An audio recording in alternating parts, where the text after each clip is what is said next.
of October, the year of our Lord 2021. And of course, the time standing here at 6:24 p.m. in the evening.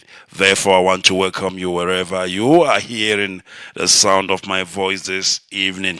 It is your platform. It is Radio Biafra. And of course, it is MotherLand. Therefore, I welcome you. Let us come together and make this program a worthwhile.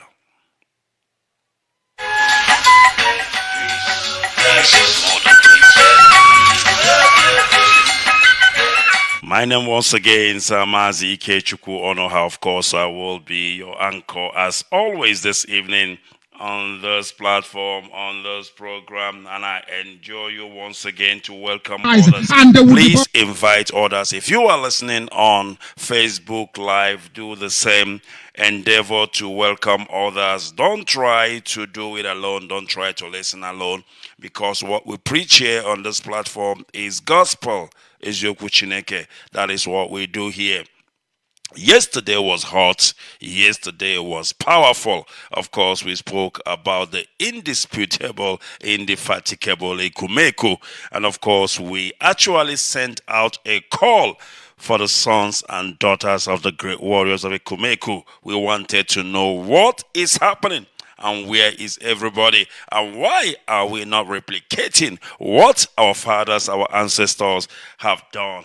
And of course, I was unable to take your calls yesterday. So what we are going to do this evening, because I believe there are quite a lot of people, a number of people who would like to call us this evening and of course express themselves, who would like to call us this evening based on yesterday's broadcast or whatever it is that you want to say about yesterday's broadcast. Today is an opportunity to do that, and that is why we have declared today an open line here on Radio Biafra MotherLand. So it's going to be an open line this evening. Warriors of Therefore, pick up your phone, pick up your listening devices, because we are going to definitely open our line, our ancestors, and ensure that we take your calls. And of course, I was unable to take your calls yesterday. So what we are going to do this evening, because I believe there are quite a lot of people, a number of people who would like to call us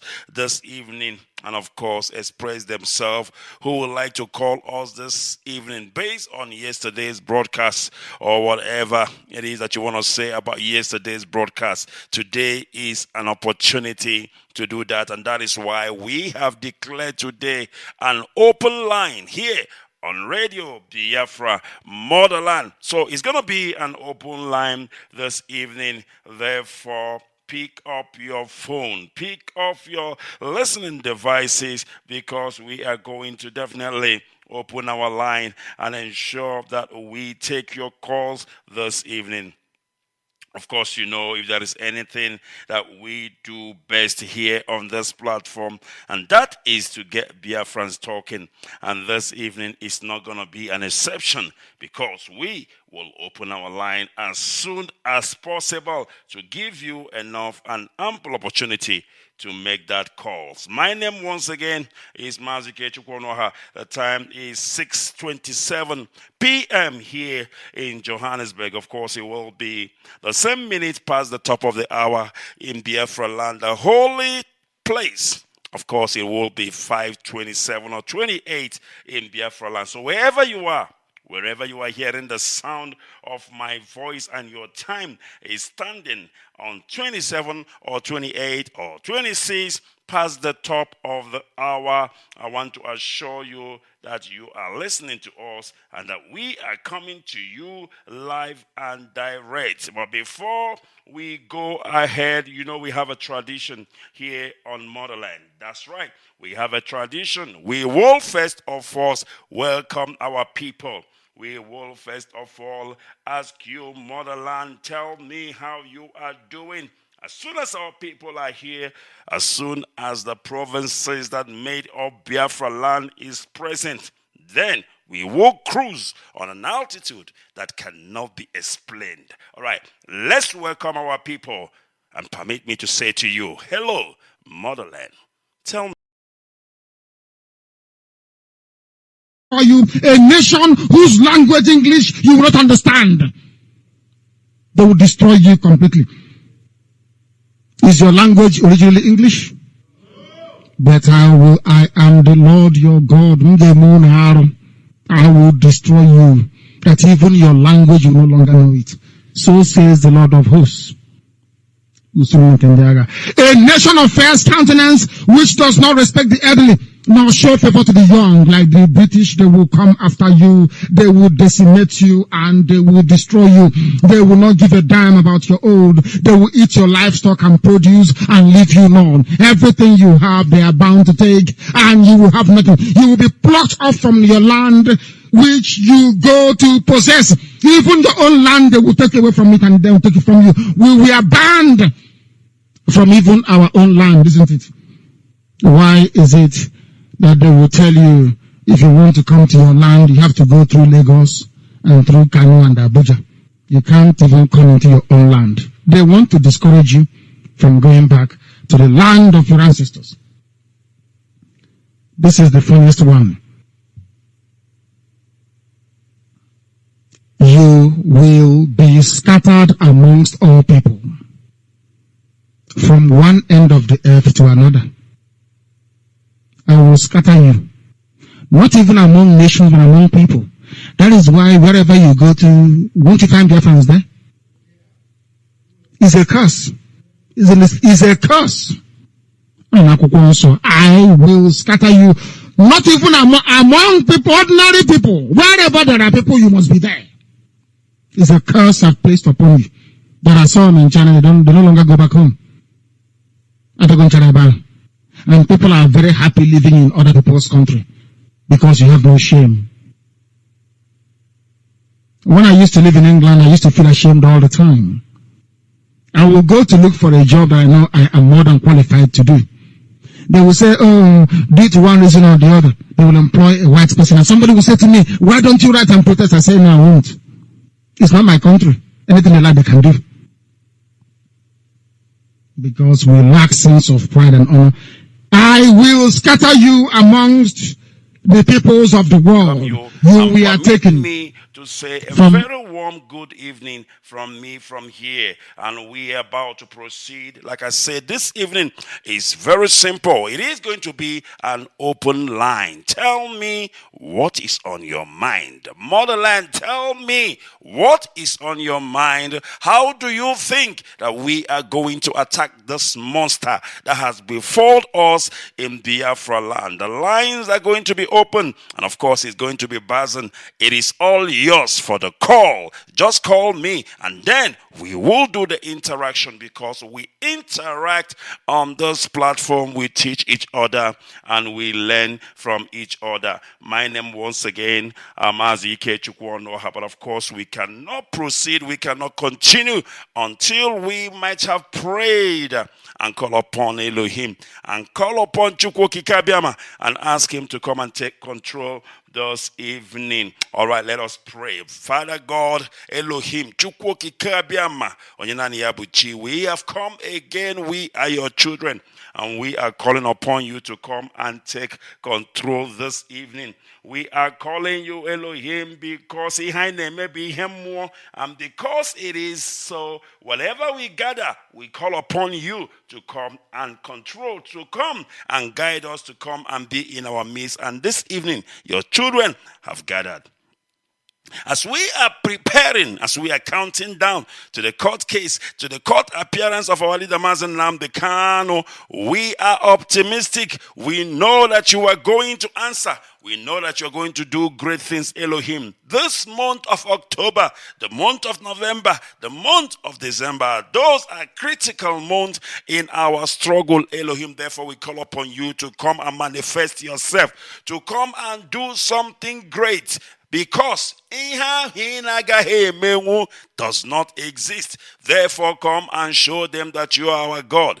Come and show them that Biafra land belongs to you. Come and show them that you are the one that put and placed us on that holy place that is Biafra land. Father Lord, let our enemies be put to shame.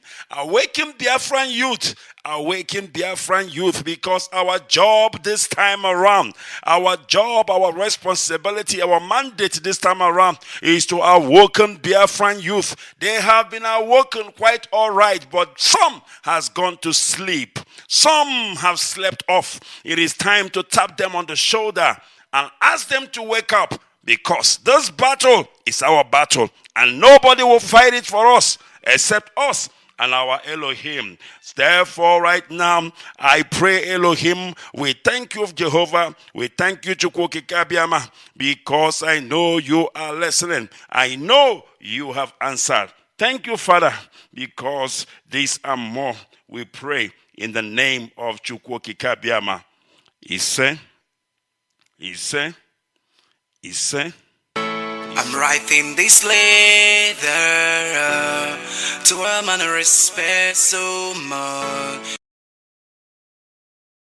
Everywhere to come to your land, you have to go through Lagos and through Kanu and Abuja. You can't even come into your own land. They want to discourage you from going back to the land of your ancestors. This is the funniest one. You will be scattered amongst all people, from one end of the earth to another. I will scatter you, not even among nations, but among people. That is why wherever you go to, won't you find Biafrans there? It's a curse.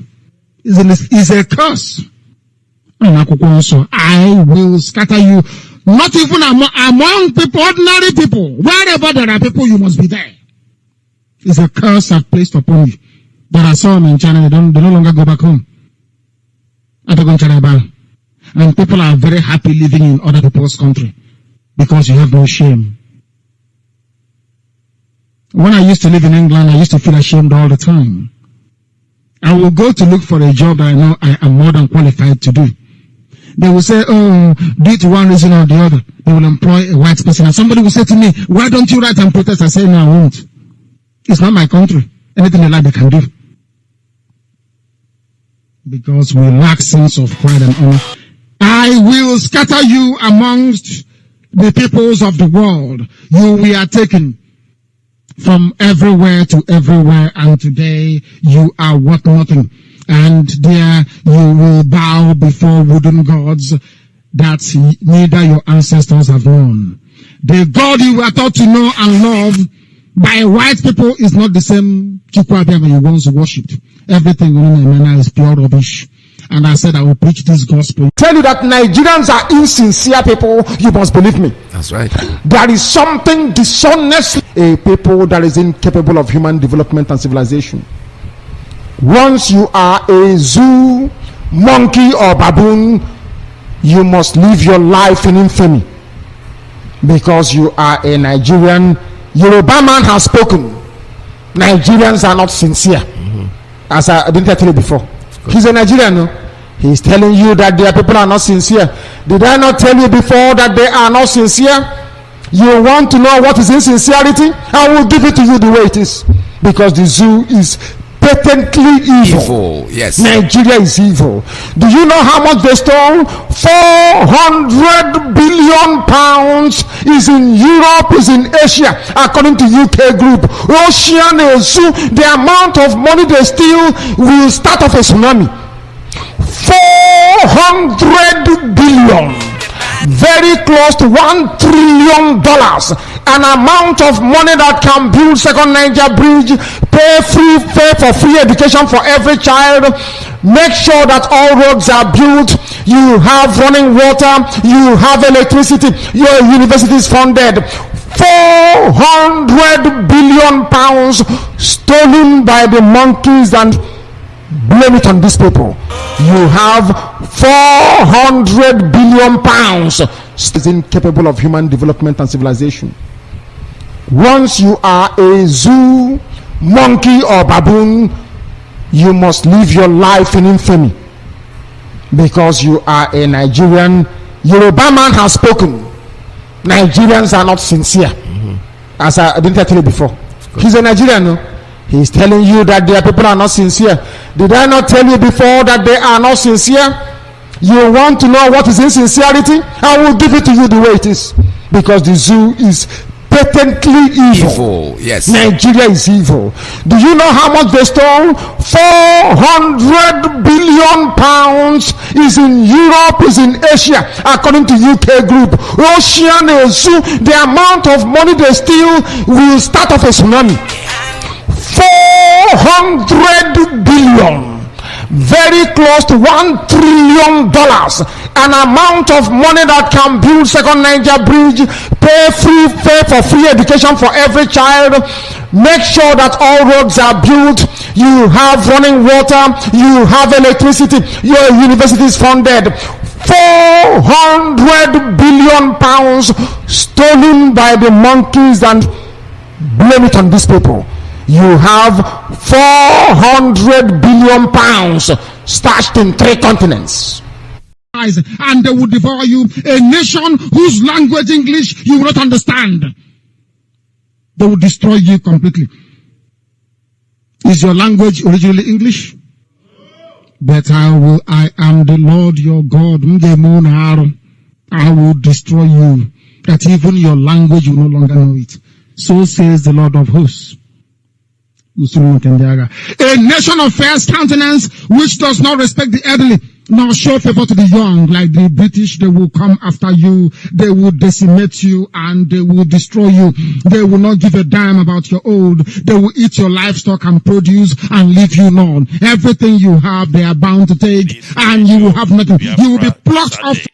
All right, they have started to call, and of course, we are going to do the needful. Let me see.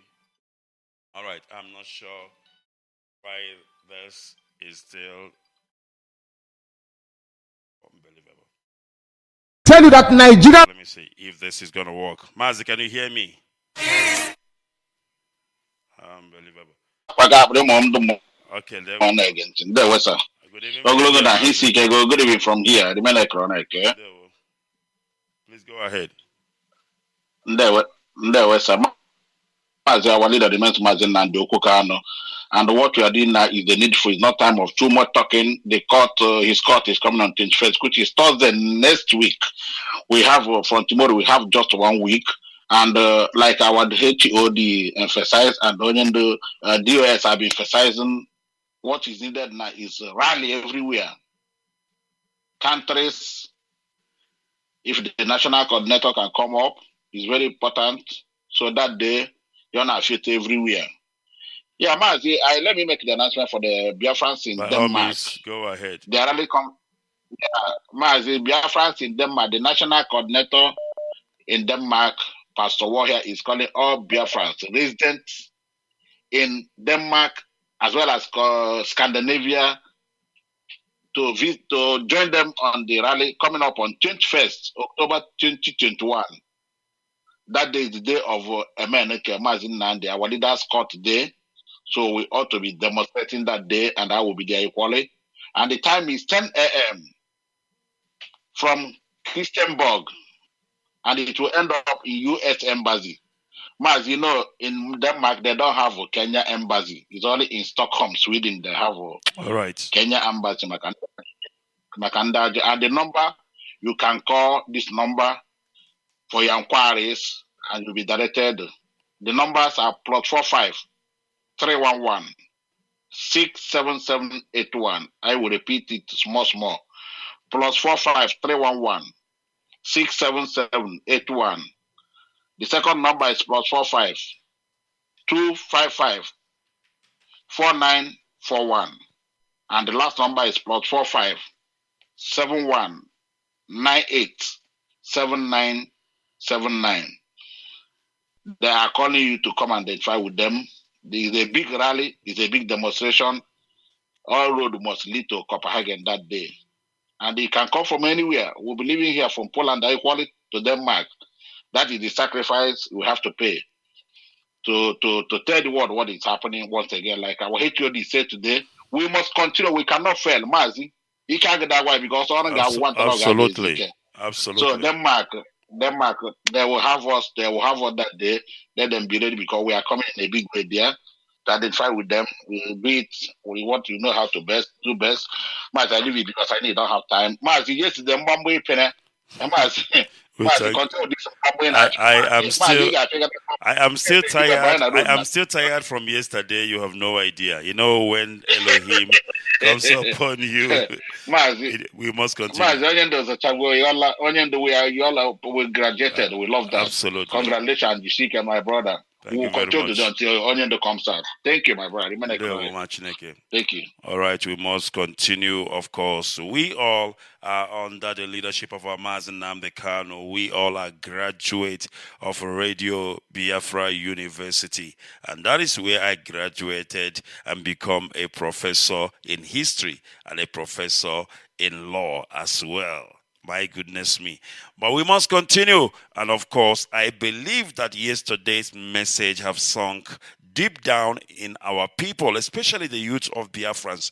That message was especially made for the youth of Biafrans. And of course, we have tried as much as we can also to post the same on our community radio so that we can keep on listening until we move, until it push you to do the needful, because we are going to do the needful. Remember, we are tired of dying. We say no more dying in the pool of our blood. It is time for us now to react as a people. Let us see.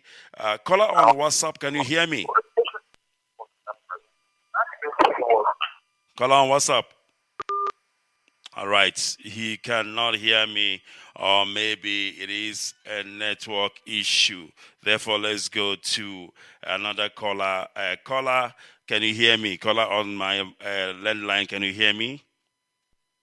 Welcome back, MotherLand. Welcome back, MotherLand. I'm happy to hear. Where have I gone to? Where have I gone to? You know, MotherLand is where always started. Absolutely. All of a sudden, backing down due to some engagements. But thank God that you have a lot of time to share with us, more time. I could remember 2017, those days, That was the days, still look like worthwhile. We are coming up with something. My brother, you see what is happening now. Don't you see that these people is running? Ifeanyi Uba is in Lagos State messing himself up. He went to my home, Alaba International Market. Mazi, Ifeanyi has made history, for your information. His name has been entered in the Guinness World Book Record, as the first Igbo man to have gone away from his hometown, his state, to another state and campaign for people who will not vote. Go ahead, please. I don't know. I'm saying it here openly clear. That guy, we fought for him. I know how much it cost me to go and identify him as a Biafran, because there was a time he published something about Biafran during the time our leader was in the dungeon. So, but some of them now is like, I don't know. But any one of them that has hand in the adoption of our leader, for them to come and vote on a hamana, eke. And only eke obanana koiga queen. Ifeanyi Uba and others parading themselves to come and be chief executive of Anambra State under the zoo to come to be another emperor, another slave master, another person to enslave us more. I don't think you're gonna work with them this time. Since we have been voting, what have we benefited that made him leave home now, going to Lagos, messing himself up? He ran away in Alaba International Market, and this is warning. This is warning for them. If they don't give us what we want, if you want to vote for another election, our leader must be out. Absolutely. Healthy, then he will give them condition what is ahead to do. And our leader can never be in the dungeon and they will be negotiating with him. He must be free, gentleman talk, we'll talk to them, we'll give them what we want. It is always their time. They don't rule us anymore. We said enough is enough.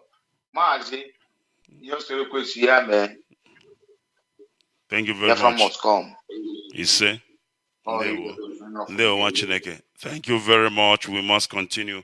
Of course, that is, and how do I put it? That is a standard. You cannot negotiate with a man on the chain. If you want to negotiate with Mazi Nnamdi Kanu, first of all, you need to give him freedom. And once his freedom is achieved, then you can now talk. That is how you negotiate. No man negotiates, in chains. When somebody negotiates in chains, obviously, do you understand? Because he that incarcerated the other one is the one that has the upper hand in that negotiation. But when everybody is a free man, of course, then the negotiation will be 50-50. And that is the way it is. That is the way it is going to be. And of course, anything less than that, we will not accept. We must continue. I don't know if I have a caller on WhatsApp. Caller on WhatsApp, can you hear me? Yes. Yes, I can hear you, Chineke. Good morning. Good evening. Good evening, Ndewo. I'm saying good morning because I'm used to morning. Please go ahead. Okay, my name is Mazi Obona. I'm calling from the land of Igodomigodo. My goodness me. Go ahead, please.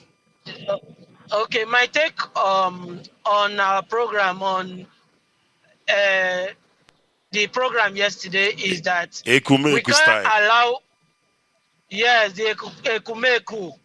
We can't allow Izombe to continue in our land. Not at all. What happened in Izombe should be the last time they will massacre us. I don't know for any other person, but my prayer to Chukwuokike Abiyama since yesterday is that I've dedicated myself, sacrificed myself for the realization of Biafra. If it will cost me my life, I don't care. But I only pray to Chukwuokike Abiyama that he should bless my family if I should sacrifice my life for Biafra to be restored. But for me, Nzombe can never continue in our land anymore. Never. We have to resist it. We have the blood of our ancestors running in our veins. We should not listen to all the fears from all these foolish elders that we have. They are not even elders, foolish old men in our land that always bring the fear of, have you seen war? Do you know how war is? Rubbish. We should not listen to them because we have the blood of our ancestors in our vein. And we must activate that. We can do it. We can, of course. We can do that. We can, of course. We have the intellect. God has given us, is inside us. We just need to activate it. Izombe cannot continue in our land. Thank you very much, Chineke. Oh, hey, Biafra. Oh, hey, Biafra. Igodomigodo. The key that holds everything. I've told you about Ekumeku yesterday. And what I want you to do is to go home. If you know where you come from, go home. Do research, do investigation. Ask yourself, what was the secret of the Ekumekus? What exactly was the power that propelled them to stand against the might of the British? You need to do that. You need to find out and you need to activate Ekumeku style.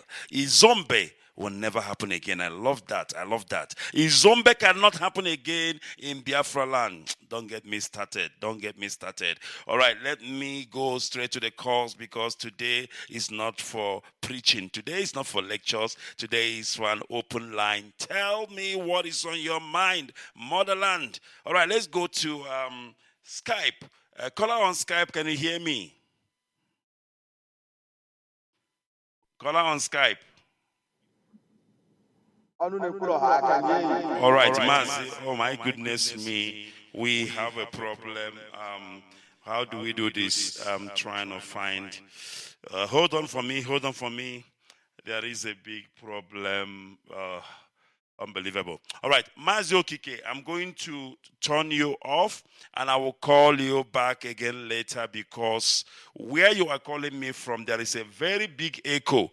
I will call you myself, please. I will call you back. All right, I do apologize for that. My goodness me. Let me see what I can do to reconnect our Skype line elsewhere so that we can get a better call. Let me go straight to the other caller while I'm busy doing that. Next caller on WhatsApp, can you hear me? Good morning. Yes, caller on WhatsApp. Good evening from here. Go ahead, please. Yes, I don't have any much, but on your back, Tanyalongo Nanya, The man is breaking record. He's making a history. I mean, have anybody done that? Give him a break, please. That's what I'm trying to say. Osinango, he said that Nungo is not ile. But, you know, but Mazi, let me ask you. I'm disappointed because he is from Newi. We know how. I don't expect that from a. I don't expect that from a Newi man. I don't expect that. No, Newi South. No, Newi South. South to west, to east. Go ahead, please. The yap in the BBC, even channels, televisions, and thought that Nango, they just tried now. The pain of the Ngota pursued him from his own land. Unbelievable. To Lagos. Now I want to ask him, Osachaganya. Ochaganya. Osachaganya. One of Gopozo. Omogo Kwife. Olitukwa na moto afọ. Olitukwa na moto abụọ. Olitukwa na di moto chacha. Of Warozo. Ife mezi na ebe video call, but na emechaga no hint. It's unlike Governor Nnamdi State. Governor Nnamdi State is making calls, telling them one without Rockwell, another level. Because let me just tell you one thing. This man, Abia State, Ibazo, yes. They pushed him to go and see our leader. He just ran out like Ewi that entered into a hole and saw cobra. You see the kind of speed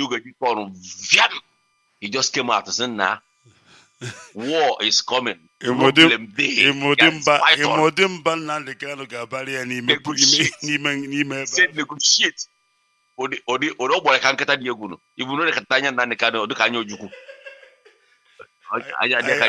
I know our leader. If our leader harass you, my brother, I gotta get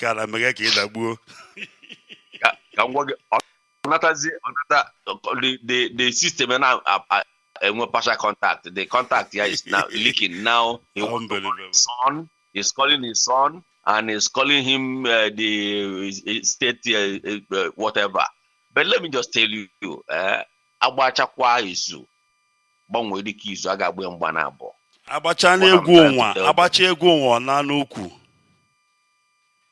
Because what they saw or what they saw yesterday is just a hint. Because what is about to come to them Ogabia from nowhere where they didn't expect it. Even if they let all of them go to Abuja to do the election or whatever. My brother, guys, say go. We want to rule ourselves. We don't need government. Government cannot afford to pay salary. It cannot build houses. It can't even build common road. It can't give you hospital. Everything you generate by yourself. You power your generator. You give yourself light. You sponsor your children. After education, when they graduate, you bring them back and still establish them. After establishing, the government will now come in to start taking tax from them. Everything we do. So we don't need government. There is nothing, we don't benefit anything from government. We build our houses of ourselves. We establish our businesses. We dredge boreholes. We even, some of them are kind of rehabilitating roads in various communities. Then what are you benefiting from these people?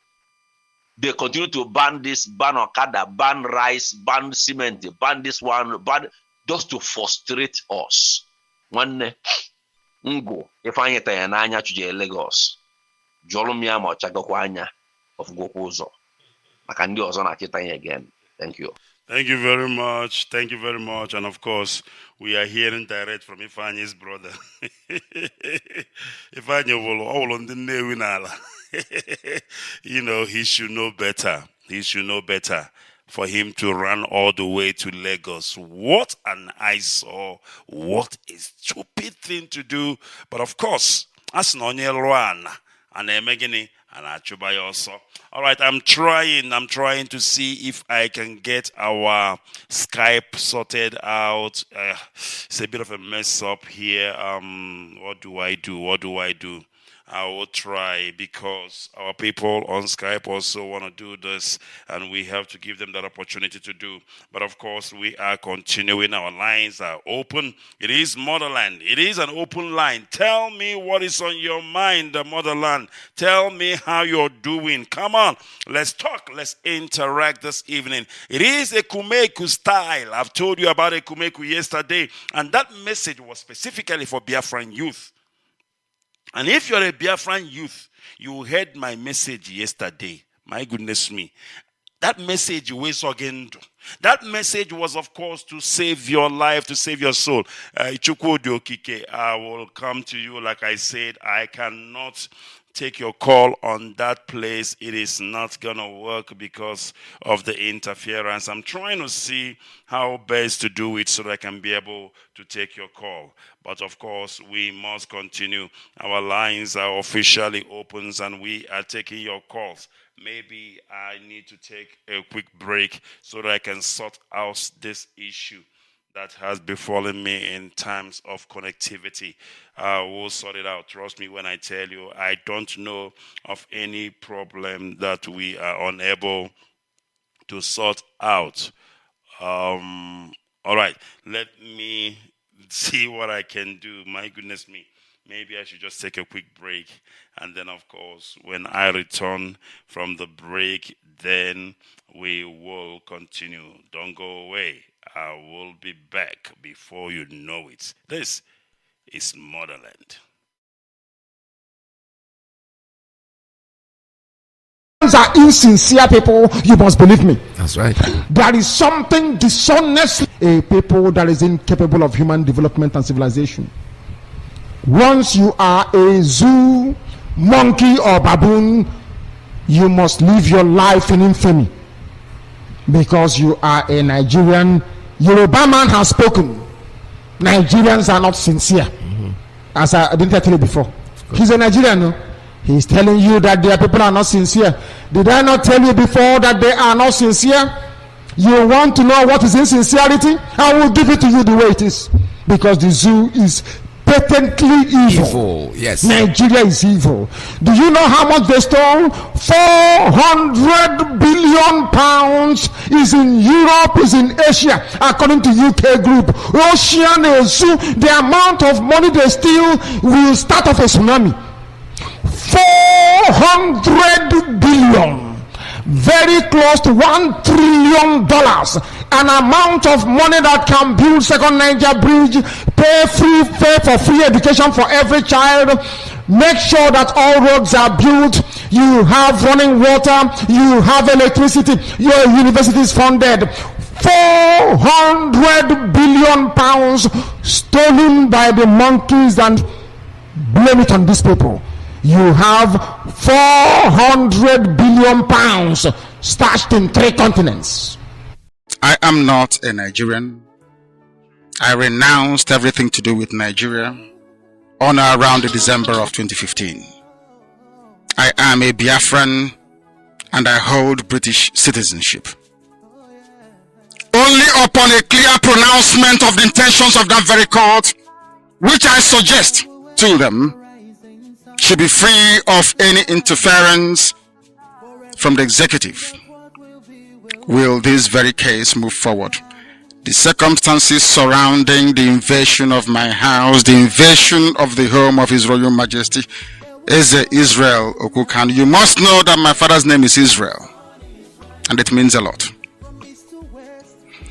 Going forward, there must be guarantees by the international community so that this case can proceed, and I will prove once and for all that there is something fundamentally wrong with the brain of those that run Nigeria, because I will demolish them in a court of law.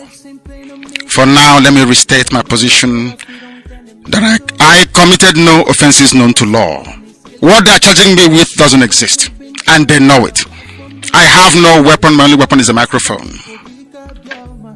and my courage that Chukwu Kabiama gave me. But it's up to those who persecute me to see reason to call their troops home. Let me state also categorically that IPOB worldwide is committed to the liberation of the land of Biafra from the shackles of tyranny. And we will not relent until a referendum is conducted. If you want us to do anything with you, if you want us to conduct any form of participation in whatever it is that you're doing, there must be a referendum to decide the quest for self-determination for Biafrans. That is our red line. It is not negotiable. We intend to achieve our goal through any means recognized by national and international laws. My fellow Biafrans, my compatriots, please indulge me to sincerely thank the State of Israel, the persecuted Jewish community in Biafra land, and Israel and worldwide, who through their prayers and actions contributed in no small measure in assuring my physical safety and well-being. May Chukwu Kabiama bless the land of Biafra. May Chukwu Kabiama bless the land of Israel. Our destiny is before us, and nothing is going to alter that very path. Southeast and South-South are one. There is nothing like Niger Delta. There is nothing like South-South. There is nothing like Southeast. All we have is Biafra. Our mothers in Akwa Ibom protested. Our mothers in Iguacha protested and are still protesting. Okonko is an Annan culture. Abariba people are descended from Akwa Ibom, Ibibio land. Ebe is of Efik culture. But you find all these things in Igbo land. The divide and rule tactics of the colonial era and the internal hegemonic tendencies of Kowari One North have perpetuated these historical distortions.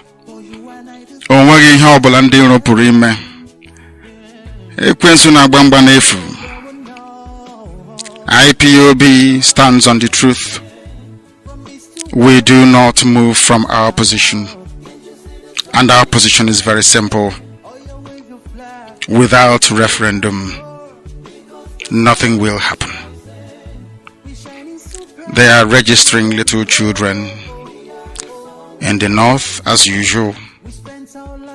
They are doing all they can to hold the people down in bondage. IPOB will not participate in. I am trying to see if our Skype line is working because I've managed to do something. Let me see. Mazi, can you hear me? I can hear you loud and clear, Wachineke. There we go. All right. Please go ahead, Wachineke. Okuroha, I greet you, my lovely brother. I salute you with all the love in my heart. I throw away the salute back, Wachineke. I throw away back. Thank you, my brother. Thank you, Wachineke. Okay, now let's go straight to what is in my mind. By all means. Yes. Mazi, first of all, yesterday message was a bomb. Ekumeku style. Ekumeku style. And you know what, there are people that you wake up yesterday, and I hope they are listening to Radio Biafra. And please, all not the possible. With the critical time that we are, all our radio is supposed to be working. Absolutely. This our brother from you called them yesterday, and you mentioned them so much that they're supposed to wake up. Anioma did a very good job. Anioma did a very good job. Where are they? Where are this Ekumeku? Where are these youth? Where are these youth? My brother, you know where we are now? Most of us have graduated from this Radio Biafra. Our leader, the greatest teacher on earth, May Kekero, will continue to bless you. You have awakened the consciousness of humanity. You have made us to realize who we are, and we are going to stand our ground. We are calling on all Ekumeku, the sons and daughters of Ekumeku. This is the time that we must restore that land that the Elohim has given to our ancestors. We are not going to relent. Okay, Fallen is doing a very good job. I acknowledge him. Mazi Alose is doing all of you are doing a very good job, because the lectures you're pushing out now, and all the callers, the message is sinking, and our people have risen, and they're not going. There's no going back. There's no going back. You know, yesterday when I was watching the video of this big fool. Na so onye no nso ole ihe merere ụmụazị anyị onye no so go were mama aga this man na afọ kamari hope na afa opugaba Lagos. You know, these people have actually removed shame from their face to extent of their shameless. Ima owen boge elu now these people will not no longer come out. Ihe mere yesterday. What happened yesterday in Lagos? In fact, next time it's going to happen, it's not going to be that way. It's going to be horrible. How can you wake up, Buru protest, Buru Guinea Cornaza, Gawa Lagos? Unbelievable. Are they going to vote? Are they going to also vote in Lagos? Even though we know that the result have been prepared, that Hanemeza Amanse. What is he doing? That guy is breaking a record. Like you said earlier, we must give him a credit for taking vans and everything to go to Lagos. He is protesting. Mazi, what is in my mind again tonight is hope Uzodema, when you finish, wait for us. That man. Devil am I, when you finish, wait for us. See those two killing machines. Unbelievable. Okay, Ruena, time I hear Ruena, Oga Karaka. Biafrans, the time we are talking about is here. You see these people, this man, am I me here the problem of okay, Zibazo. You will put on my leader, we his son. Tonda Babukwa get there. He got the father of this man and his mother. Gave papia. You know, some of these people, before you kill them, you ask them to repeat what they say. These people are these smart people. In fact, smart people all over the places. Like that, our caller said. And go and conquer with it. And I concur with it also.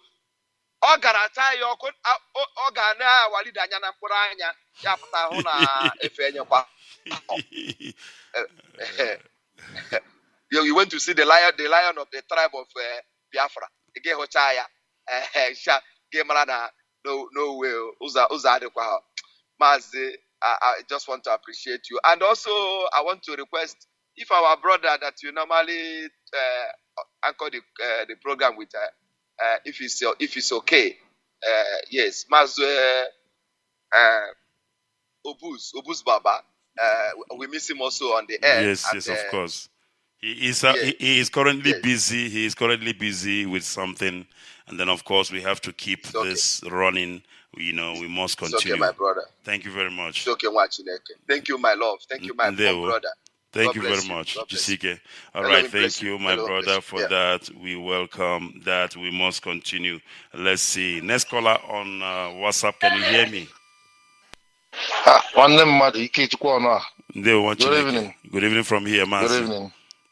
Nnamdi from Johannesburg. Yeah. Yeah, my brother Ish. That you know, I listened to that your message about the Kumeriku, but halfway. So on my way coming back home, I was listening to it, and but I didn't finish. You know, but so far I will forward it to you. I will forward it to you, Mazi. Okay. Okay, thank you very much. That message is very powerful because sometimes we need this awakening, you know. We need this awakening, you know. And I watched this video about this man, Oba, Ifeanyi Oba. You know, this struggle is making sense now. You know, if you put everything our leader has been saying and the way the DOS are reacting to issue, then you understand. That is, if you have the mind to discern, then you understand that this whole thing is not making sense. You know, because sometimes in Bible they say there's time for everything. You know, every time I brought time, you know what I mean? Sometimes it's always good. Sometimes it's always good to allow your enemy to shoot themselves. You know what? So with this thing that happened, I begin to think. I think deeply. Then I begin to understand. You know, the strategy of our leader. Number one, I might be wrong, but that's what I think. The strategy of the leadership.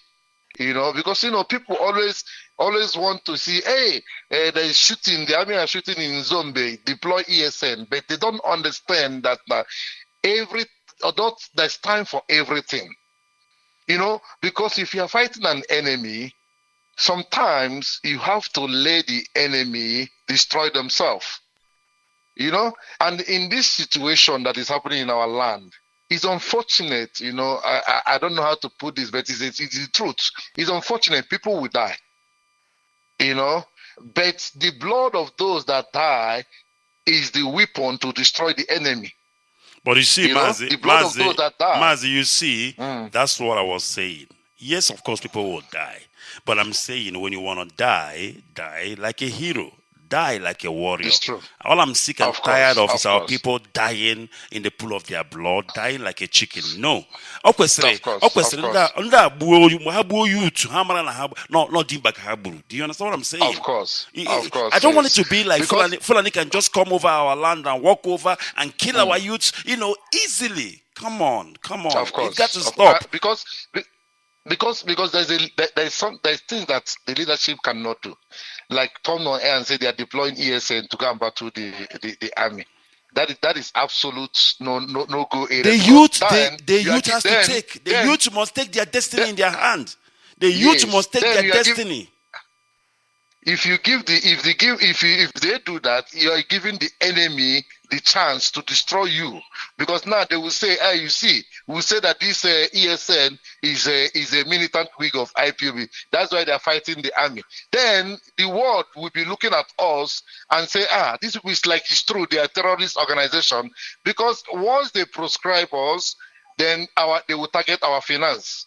So a time will come where we will confront them openly. If they don't let us go, a time will come for that. But people must understand there's time for everything. There's one thing this lawyer in USA said. The interview they made, he said something, Maz. He said that there's an event that triggers the world.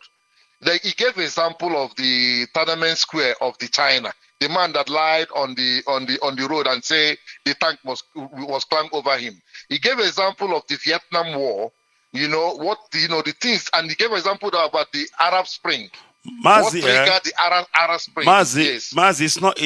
I'm not trying to interrupt you here, but listen. You know, obviously you're going to listen to my message yesterday. I said something. You know, in Boston, in 1704, if I'm not mistaken.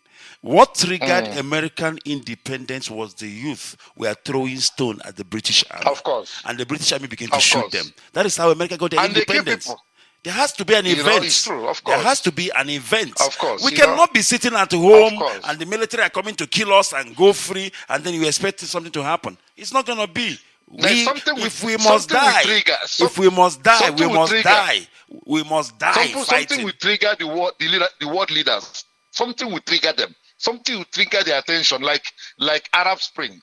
happened. It triggered them, and you see the whole thing spread. A time will come where there will be a confrontation, because now what is happening? Let me tell you what I think that is happening between us and the zoo. Now is a battle of who will get the sympathy of the world leaders. That's what I think that is happening now. It's a game. There is a game of cat and mouse that's happening now. So our people must be patient. They will kill people, but at the end of the day, we will kill them. That's what our leader said. And Biafra will come, because the reason why he said that, because at the end of the day, we will confront them. That is, if they don't give us Biafra in peace, we will confront them, and Biafra will come. Thank you very much, Mazi. Thank you very much, Thank you so Mazi. much. Thank you very much. Of course, we welcome that, and we must continue. It is Radio Biafra, and of course, this is Hello Motherland. Motherland, tell me how you're doing. We are talking this evening. It is an open line. On your quote, you come, you tell me what's on your mind. We spoke about Ekumeku yesterday, and that was to awaken the spirit of our ancestors, and that was also to awaken our youth, because many of us have gone to sleep, but it cannot be that we are sleeping and the enemy. All right, good evening, great Biafrans, wonderful people. Will. We say no more Izombe. I love what my brother from Igodomigodo say. No more Izombe. And if we are saying no more Izombe, how is that going to be? It is going to be when you realize who you are. It is going to be when we do the needful as a people. That is when we can probably say no more Izombe. Caller on WhatsApp, can you hear me? Hello. Caller on WhatsApp. Good evening from here, Mazi. Your names, please, and where you calling from. Unbelievable. I have lost that caller. It seems as if the network this evening is not doing us good either, but we must continue and see which one comes through. Yes, caller on WhatsApp, can you hear me? Mazi Kechu, I can hear you very well. Well, that voice sounds very familiar. Nebogi from Mozambique, but I'm calling from my location now. Yes, much in Mazi. Please go ahead. Nebogi from Mozambique, yes, Ipob Mozambique. It's been a long time. I have not heard from you, Mazi. I used to call you, but I used to say I'm calling from my location because I'm not in Mozambique anymore. Okay, that's why I'm unable to know. Before I say anything, I will say may Chukwu Okabia bless all IPOB family members worldwide. Bless our beloved leader, Mazi Nnamdi Kanu.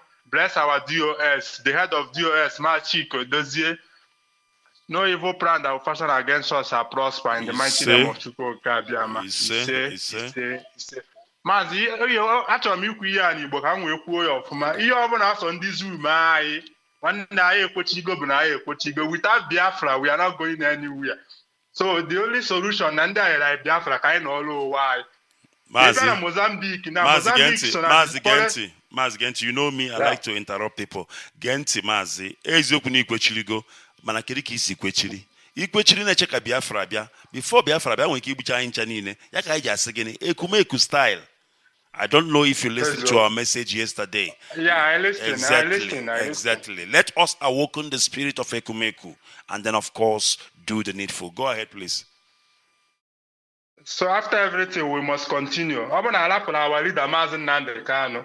One year game at the zoo. Obiama de Hamma. How come our leader, Ya Biafra, Kaino, why Kaina had the name and the zoo, the name.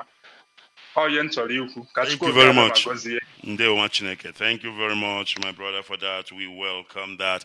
We must continue. I can understand talk, but you know what they say about talk? Talk is very cheap. Do you understand? Talk is very cheap. I think we have done so much talking. We have done a lot of talking. Our leader, Mazi Nnamdi Kanu, have sanitized us in so many ways. He even tried to see if he can motivate us in many areas. But of course, at the end of the day, the buck stopped with us. We are the ones to take our destiny into our hands. We are the ones to decide how it's going to be, how this is going to play out. So, Ekumeku style, that's all it is. You need to go back in days. You need to go back in years. You need to go back in time and find out, how did our ancestors do it? What makes them thick? That's all you need to do. Go and find out. Very, very important. Caller on WhatsApp, can you hear me? This is MotherLand. Caller on WhatsApp. All right. Network problem, like I said, but we must continue. We must continue. We are not going to stop. We must continue to preach this gospel according to the restoration of Biafra. Our main target is to continue to awaken Biafran youth. Biafran youth is what this is all about, because they are the ones dying. They are the ones that they are killing every day. They are the ones we see on social media in the pool of their blood. But we say no more Izombe. It's not going to happen again. And it can only be possible if Biafran youth will join me and say, no, it is not going to happen. I mean, what we preached about yesterday is very simple. We asked our people to do whatever necessary, to do whatever it takes to stay alive. That's all you need to do, because if you die, you are gone. At least if you know you are going to die anyway, you need to do something. You need to protect yourself, because self-determination is alienable. It is your own God-given right. And trust me when I tell you, you must take it. You must own it. And of course, you must put it into use. If you don't understand what self-defense is all about, you know me, I like to lecture. You know me, I like to teach. I will come up here one day and teach about self-determination. Self-defense, I beg your pardon. For those who don't understand what self-defense is all about. Because self-defense is alienable, that is why nobody is going to come and tell you to defend yourself. It is assumed that you already know, because it is something that comes naturally. Because if I take a hammer and I want to break your head, what will you do? You will duck so that I don't break your head. And when you duck, you will probably do what? Hit me back. That is self-defense. It is natural. You will not wait for anybody to come and say to you, okay, if he takes a hammer and he wants to break your head, just relax, let him break the head, and then you will fight back. Do you understand? Nobody have ever told you how to protect yourself and your family. You have been doing it time immemorial because it comes naturally. That is what you call self-defense. So if a zoo army or a zoo soldier is coming to you, to kill your family, what you gonna do? You're gonna do something. Don't tell me, no, he is coming with a gun, he's a soldier. For that reason, you cannot do anything. Then you will bend over and let him kill you, shoot you in the head, and then you die in the pool of your blood. That is rubbish, you know that. You have to do whatever it takes. Even if you don't know what to do, then run for your life at least. But you have to do something. You have to do something. That is what I'm saying. We have to do something collectively or individually. When you do it individually, and that is self-defense. When you do it collectively, then it becomes private defense. Because private defense now is that you're defending yourself and you're defending your community, you're defending your neighbor, or you're defending your friends. That is private defense. Do you understand? It is a God-given, knowledge that you need to put into use. But first of all, you need to ensure that you have awakened. And when you awaken, that is when you begin to ask questions. How did it happen? How did they do it? We spoke about Ekumeku. We haven't even spoken about Arochukwu. We haven't even spoken about Arochukwu, which I'm going to talk about soon. Because not only in Ekumeku, or rather not only Ekumeku war that we had in Biafra land, there were Aro war. There was Aro war. Arochukwu fought against Britain. They held on against British before Arochukwu failed. Do you understand that? Do you think that the Britain came to Arochukwu and then the Aro people bent over for the British, and then the British took over Aro just like that? No. The British fought. They were given a run for their money. Everywhere they went in Biafra land. It was not an easy battle for Britain. That is why Britain hates Biafra till today. Till today, because they know the history. They know how many people they lost.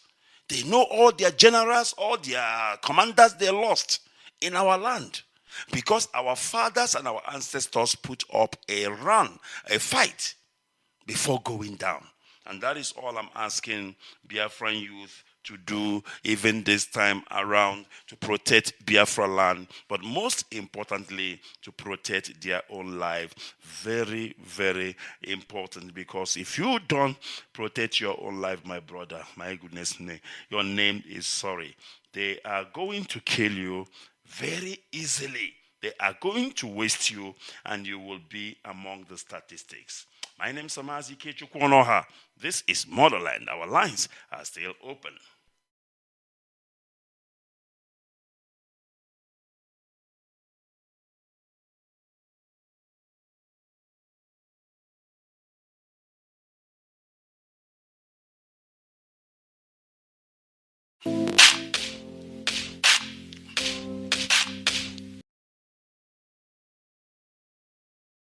Tell you that Nigerians are insincere people, you must believe me. That's right.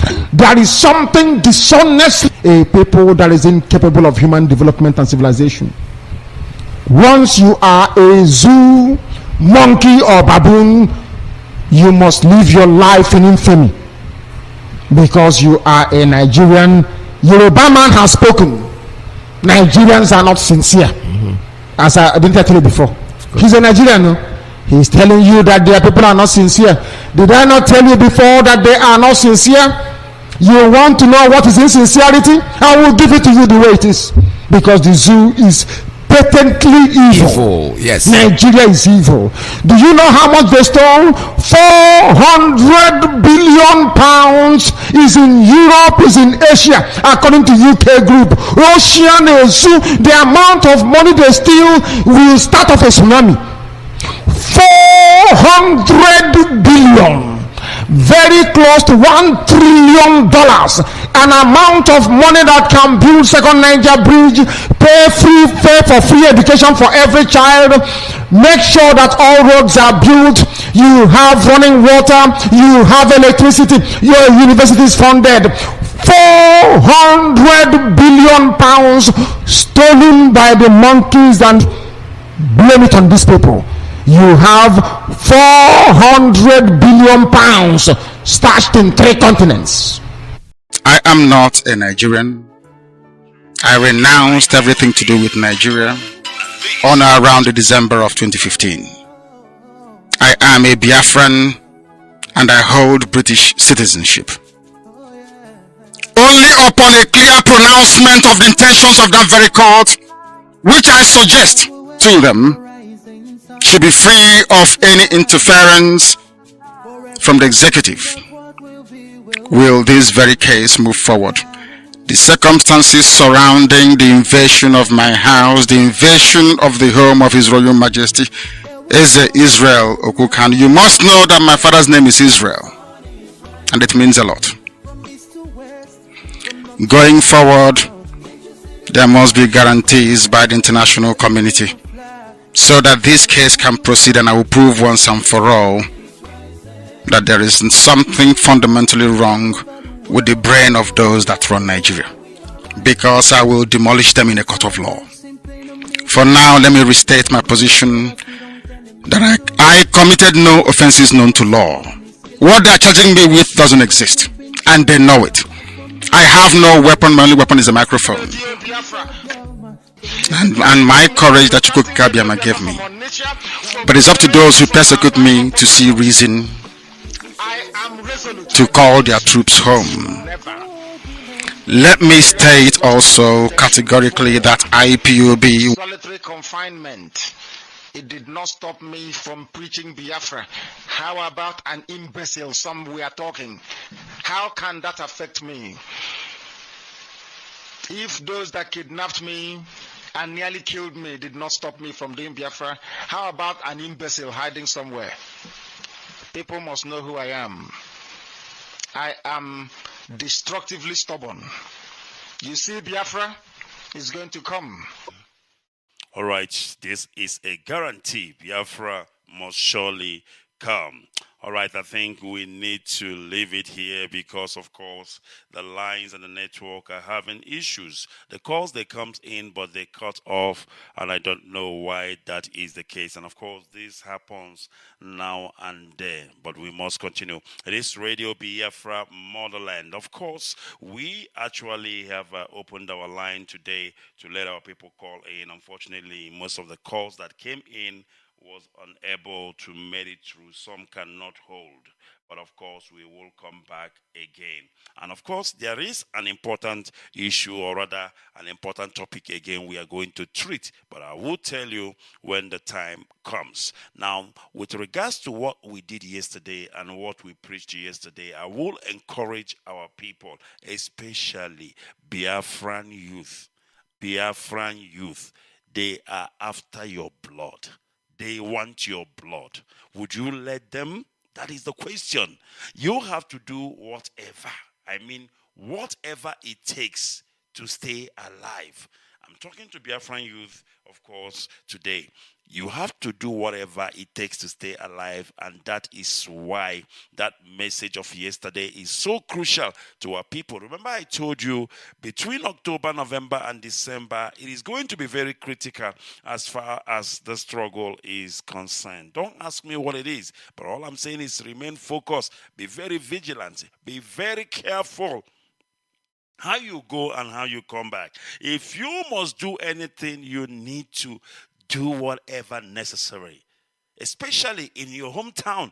For those of us who are in their hometown, you need, we have youth in that town. You need to come together and think on how to protect your life, how to protect your place. It is very, very important because we don't want another Izombe happening anywhere else in Biafra land because they are out. They want to kill us all, but unfortunately for them, it is not going to happen because at the end of the day, Biafra will come. As we are counting down, for the court appearance of our leader, Mazi Kanu, and I believe that Biafrans are getting ready. It is going to be great that day. We expect nothing but the unconditional release of our leader, Mazi Kanu. That is exactly what we are expecting to happen that day. All right, I want to thank you all, of course, for listening this evening. This is where we will bring this program to an end. And I want to say, may Elohim continue to bless Biafrans wherever they are. May he give you wisdom and understanding to stay alive, to do whatever needful, whatever possible to stay alive. It is very, very important. And of course, I say, may God bless our leader, Mazi Kanu. May God bless Biafrans wherever they are. But most importantly, may God bless the land of the rising sun. And together we all shall see Biafra. Goodbye and God bless. Worldwide is committed to the liberation of the land of Biafra from the shackles of tyranny. And we will not relent until a referendum is conducted. If you want us to do anything with you, if you want us to conduct any form of participation in whatever it is that you're doing, there must be a referendum to decide the quest for self-determination for Biafrans. That is our red line. It is not negotiable. We intend to achieve our goal through any means recognized by national and international laws. My fellow Biafrans, good evening. One Biafra, going away to do what? Or working more going here in Nigeria. Oh, man, didn't do Korea. Or working more, I didn't do Korea. Nana got any single. Did you know can Nigeria go? Back away, go so one obligated Chinekan. Ekukule n'ihi anya onwe anyị ọ bụ ekukule n'ihi m ma ọ bụ ihe IPOB ma ọ bụ ndị ọzọ bụ ndị ezi omume kwure n'ihi okwu nsọ nke gị n'ihi na ilekwasị anya ebe mmadụ dị ndụ nọ na mmadụ dị ndụ na-eme mmehie wee na-ada ma lekwasị anya ezi ebube dị ngosi n'okwu nsọ nke gị onwe gị kwuru si n'ọnụ wee pụta na Biafra ga-abịarịrị na ọchịchịrị ga-enyefe ihe wee bata n'ihe ahụ bụ Biafra ka ọ ga-abụ na ikpetemazụ ka anyị si wee na-ekwu okwu Israel n'ụbọchị nke taa, n'ihi na mba Israel bụ ihe eji ama atụ ebe niile, n'ihi na Israel bụ ala egoziri agọzi. Etu a ka ụwa niile ga-esi wee were Biafra wee maa atụ si na ndị dị etu a bụ ndị a gọziri agọzi. Ọ bụ ihe a ka anyị na-arịọ onye nwe m na Chineke nna dị ngọzi site n'ebighị ebi ma ruo n'ebighị ebi. Ise onye nwe m na Chineke, my Lord and my God in heaven, we have come to preach this gospel. If you do not have a pen and paper handy, you're not going to learn very much, I assure you. If you want to understand this very gospel this evening that I'm about to preach, believe you me, you need a pen and a paper. This is the finest place you can gain knowledge and understanding. This is the best university in the world you can ever go to. If you are a black person and you wish to emancipate yourself, both consciously and subconsciously, you must listen to us. Because the presence of the Almighty is within us. That is why we are unblemished. Whiter than white and whiter than snow. Unblemished. And you'll be seeing it. We are the miracle children of the Most High. The whole world is against us. The British and their allies, even they have managed to convince the Americans as well. Fulani Janjaweed, and a few of them, as I speak in Yoruba land, that are still working for them. But they say that one with God is majority. And that is where we anchor our hope. We have no hope, we don't have any trust in the weapons of war made by man. We understand all of that. We anchor our hope only on the mercy and the divine grace of the Almighty in heaven.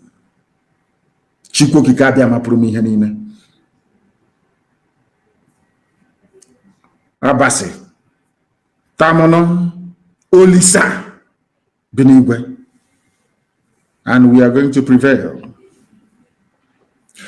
This evening, before I go on to preach, I want to pay a very special tribute to my very good friend and brother, a man that I used to rely upon, or should I say, call upon in time of need. A man that I grew very fond of, a man that I respect, a man of unimpeachable integrity. I know people use that phrase to describe some people in the zoo called Nigeria, but this man was a very great man. Not known to very many people, but I can assure you, he was a gentleman. He was very eloquent, very fluid. He was blessed immensely. But sadly, he passed on to the world beyond a few days ago. I pay tribute to my friend Yinka Udumakin, the spokesperson of Afenifere. He was a very consistent fighter and defender of the poor and the masses. He was the conscience of Yoruba land because he never wavered, not for 1 minute. Very consistent, never wavered.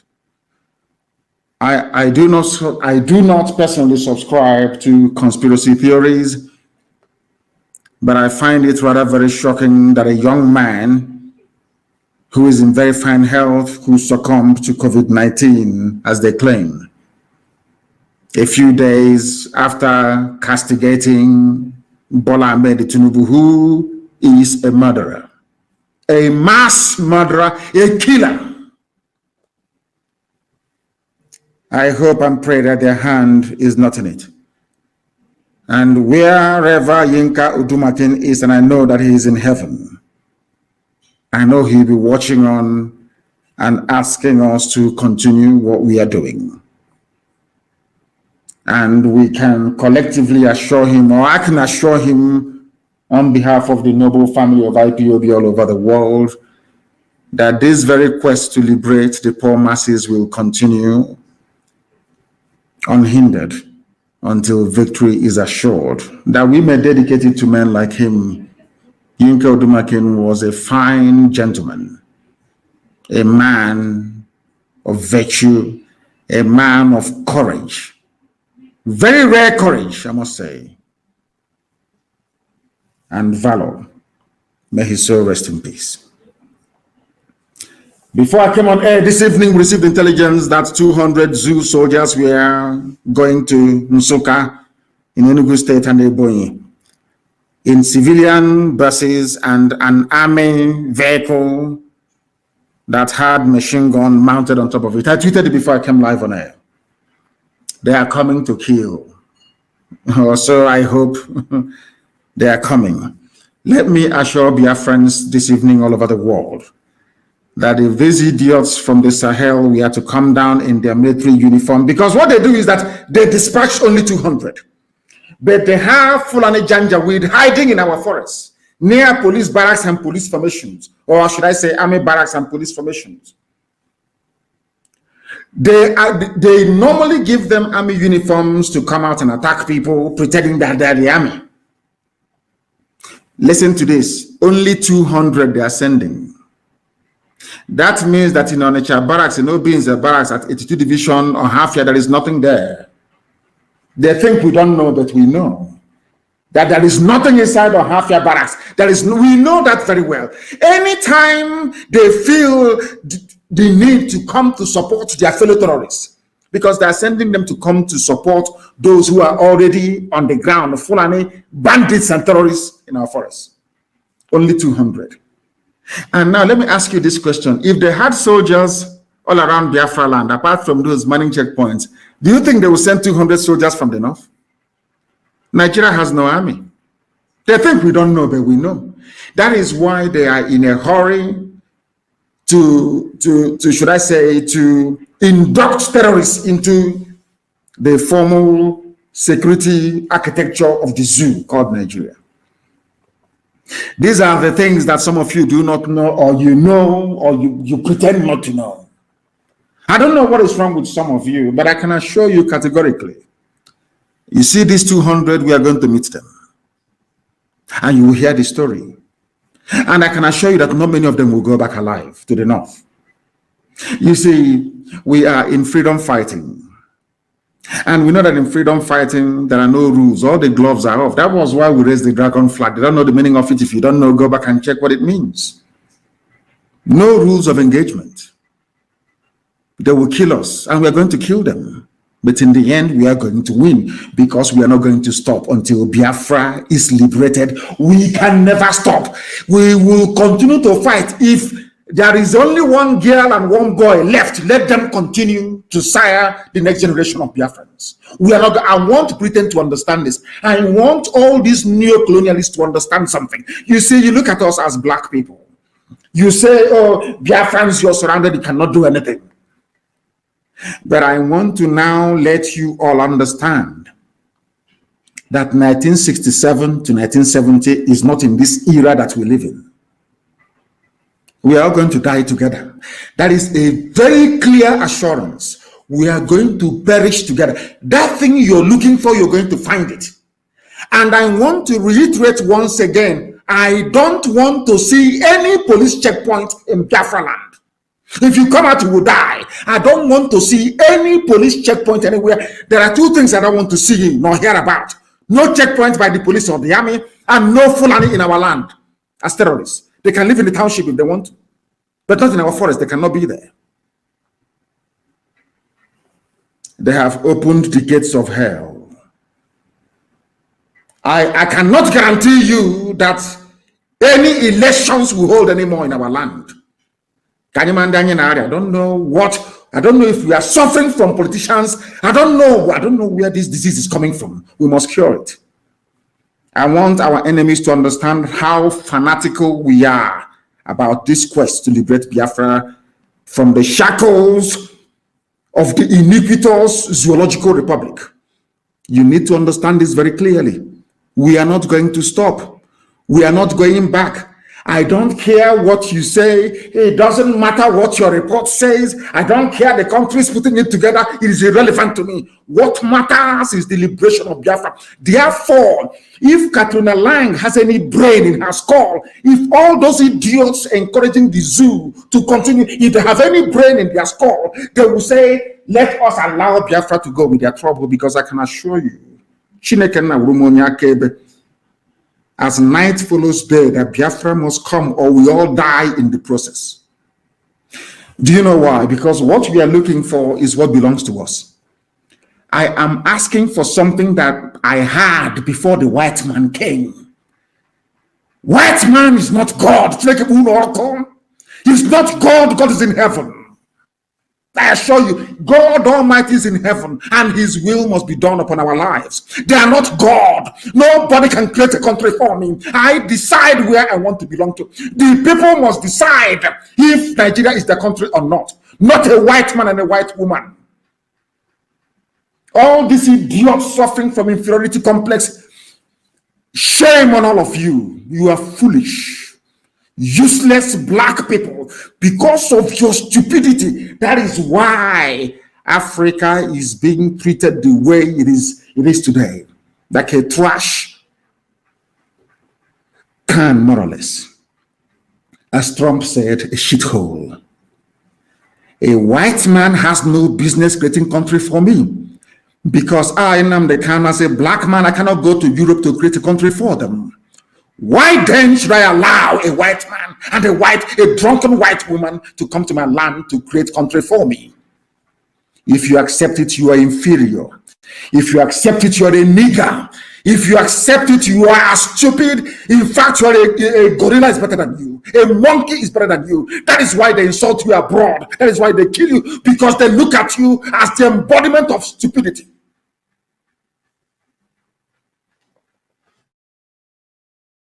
Let them come to defend one Nigeria with 200 soldiers. What they are telling us that they don't have any soldiers. If they can bring only paltry 200 men, maybe from the Advanced Tactical Air Command in Makrodi, or maybe from Kaduna or from Bauchi, that goes to show that Nigeria has no army.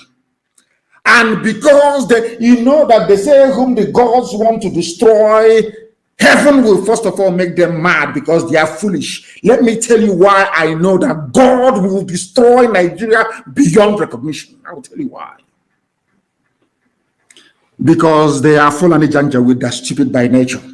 Very hopeless, they are unthinking. The people thinking for them are the British. The reason why I told my father I must go to England to study is because I want to understand that thing, that juju they did on all of us, that made us so foolish. Now we know the medicine, and we are applying it. You see, the Fulani will come because they are very foolish.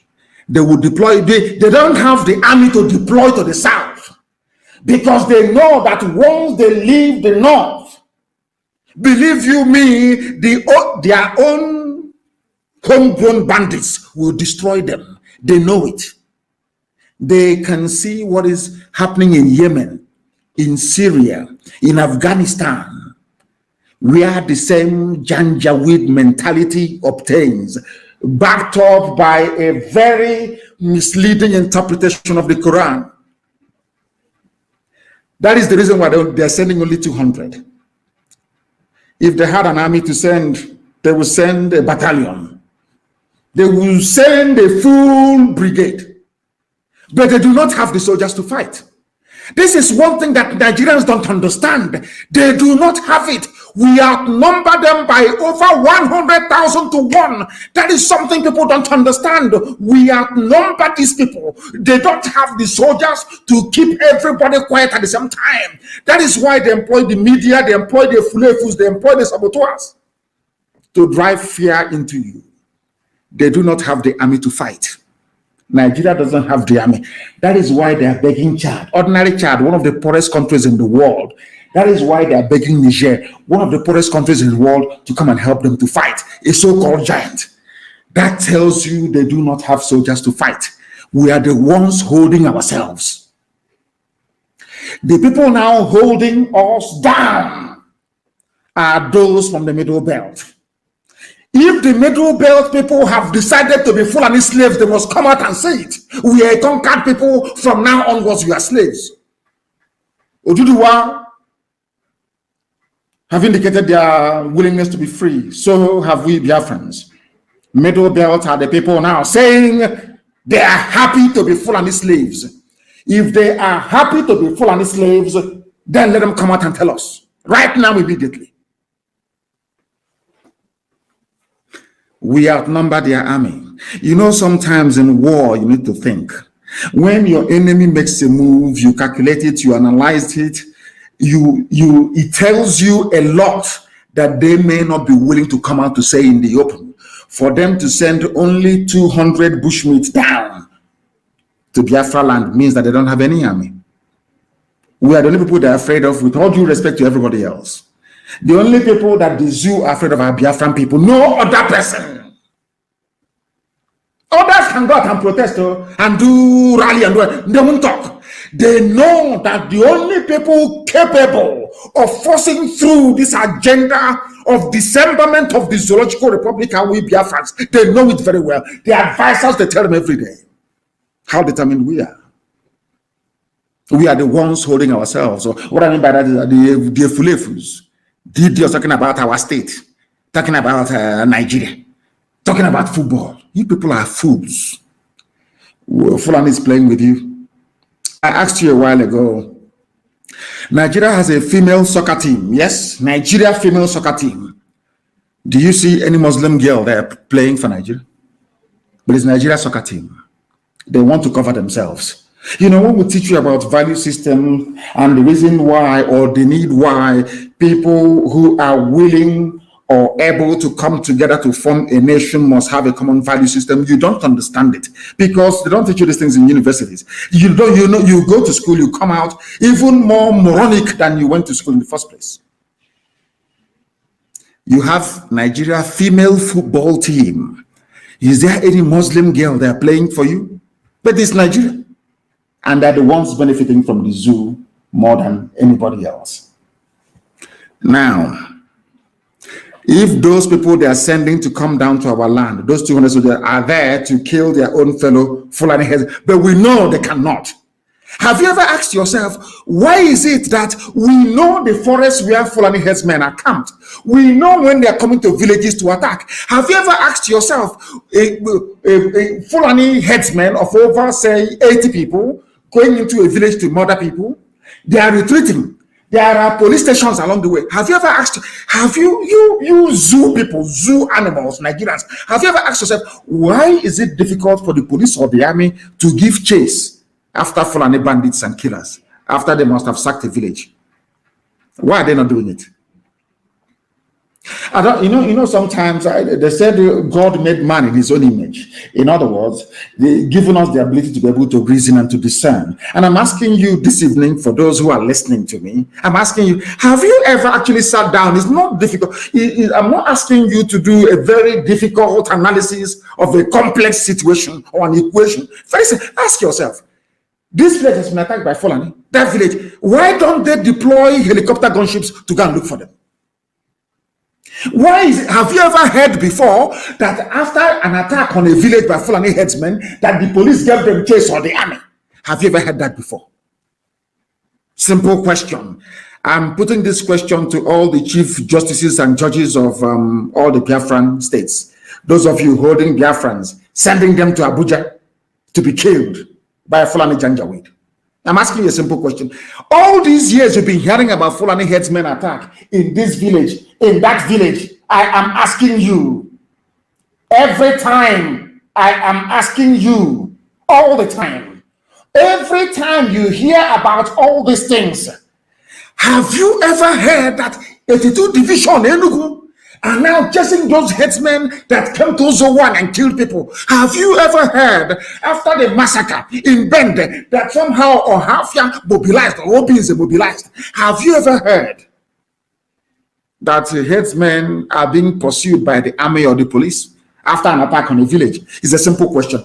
Any day you can get your brain around this, any day, believe you me, any day you sit down and you think about what I've just said now, You hate Nigeria more than I hate Nigeria. A land brimming with hypocrites, unrepentant hypocrites,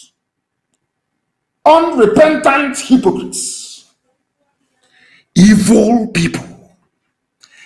Army are busy attacking villagers, defending themselves.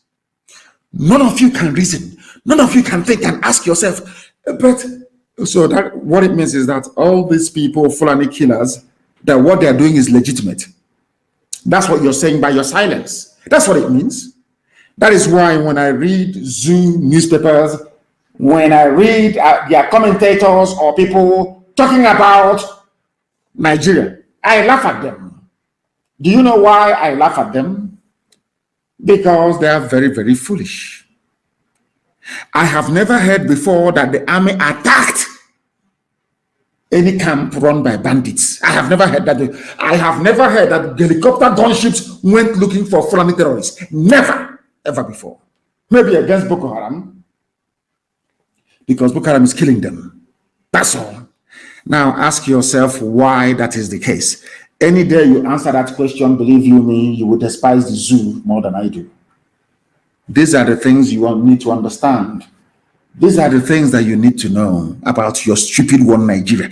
That is why I keep saying, when I see somebody talk, I'm a Nigerian, one Nigeria, believe you me, you are beneath an animal. You are the greatest fool. I can't even stand you. Because you're foolish. Irredeemably foolish. I'm asking you a simple question. Have you ever heard before that Fulani, have you ever heard before that after the attack at HAUSA-SERVICE, after the attack on the Ebonyi villages, did you hear that the army are now chasing those people that came and killed innocent people? The answer is no. All you do is you lament, you can sit down. When we formed ESN to stop such rubbish, or some of you idiots were complaining, then you never blame the Fulani for coming to kill your people. No, you won't blame them. Look at Dave Umahi. Talking like a fool. Talking like a fool. Dave Umahi, talking like an idiot. He came out, he said, oh, I loved you, Fulani. I'm in love with you. Now you have killed my people. I was protecting you. One phone call, the idiot changed his mind and started singing a different tune altogether. They are your so-called leaders. Are these the leaders you will go to war with? Are they going to defend you when the Fulani come killing you? Village are killing us anyway. When they now enter your, are you trusting these idiots to defend you? You call your governors? I'm asking you a simple question. Do you trust them to defend you? The answer is no. There was an attack at Teleme. Fulani came and killed our mothers. Our mothers were protesting at Teleme. In broad daylight, we went and found vigilante in the township, to Mount Roadblock in the township. These are your leaders, yes? These are the so-called leaders that you have. Shame on all of you. And shame on your ignorance. Let them bring the 200 men. Come now, we are waiting. You think we are running away? Bring them now, bring the 200. Is it not the same AK-47 you have that we have? The same thing now that you have, isn't it? Come now, let us see. We are waiting for you, come. And how far at Nsuka? Come now, we are waiting. Ndala. When Danjuma was saying it, some of you were just, some of you read newspapers, you do nothing with it. No wonder, after traveling abroad like Obasanjo, studying engineering, you come back, you can't even build ordinary road to your Otta farm, you cannot build it yourself. You have to go and bring Julius Berger from Germany. Now I understand the reason why. Because we black people, we study, we read, we take nothing away from that thing we have read. That is why sometimes, maybe even the delay in the book that I'm writing, sometimes I think we don't even understand what I'm writing about. We'll even have time to read it. All of you were there, you read newspapers, including everybody, you read the paper. What did the paper report? A former defense minister, the man, T.Y. Danjuma, that killed Ironsi, a Biafran, a Fulani slave, a conk Fulani, a servant of the Fulani Caliphate. He owns over 5 oil wells. A proper Nigerian, because as a Nigerian you have to own oil well. You have to support evil. You have to hate Biafran people. Once you do all of that, you're a proper, you're now a Nigerian. Who doesn't know T.Y. Danjuma? I repeat, who does not know T.Y. Danjuma? A Fulani slave, and what did he say? If you will not listen to Nnamdi Kanu, don't listen to Radio Biafra, don't listen to IPOB, don't listen to anybody agitating for freedom. Let us listen to a one Nigerian is what he had to say. It's out there in the public domain, but you know, black people will just read it. This is what Danjuma said, and you just go to bed. You don't act on that thing you have learned. What did Danjuma say? I'm saying this in connection with these 200 people coming down from the zoo north. I'm saying it because of the complicity of 82 Division or Hafia Barracks, Obinze Barracks, Onitsha Barracks. What they specialize in is abducting Biafrans. That's all they do. When serious crime is being committed within their vicinity by Fulani people, they do nothing. Instead, the Fulani will go and commit atrocities and run into the barracks. And one day we'll chase them into their barracks. Can I just repeat what I've just said? One day we are going to pursue them into either Obinze Barracks or Hafia Barracks or Onitsha. Anywhere they run to, we'll pursue them there. And that day, I want you to remember the broadcast tonight that I said it. Nigerian army harboring Fulani terrorists in our land. One day you will get it hot from us.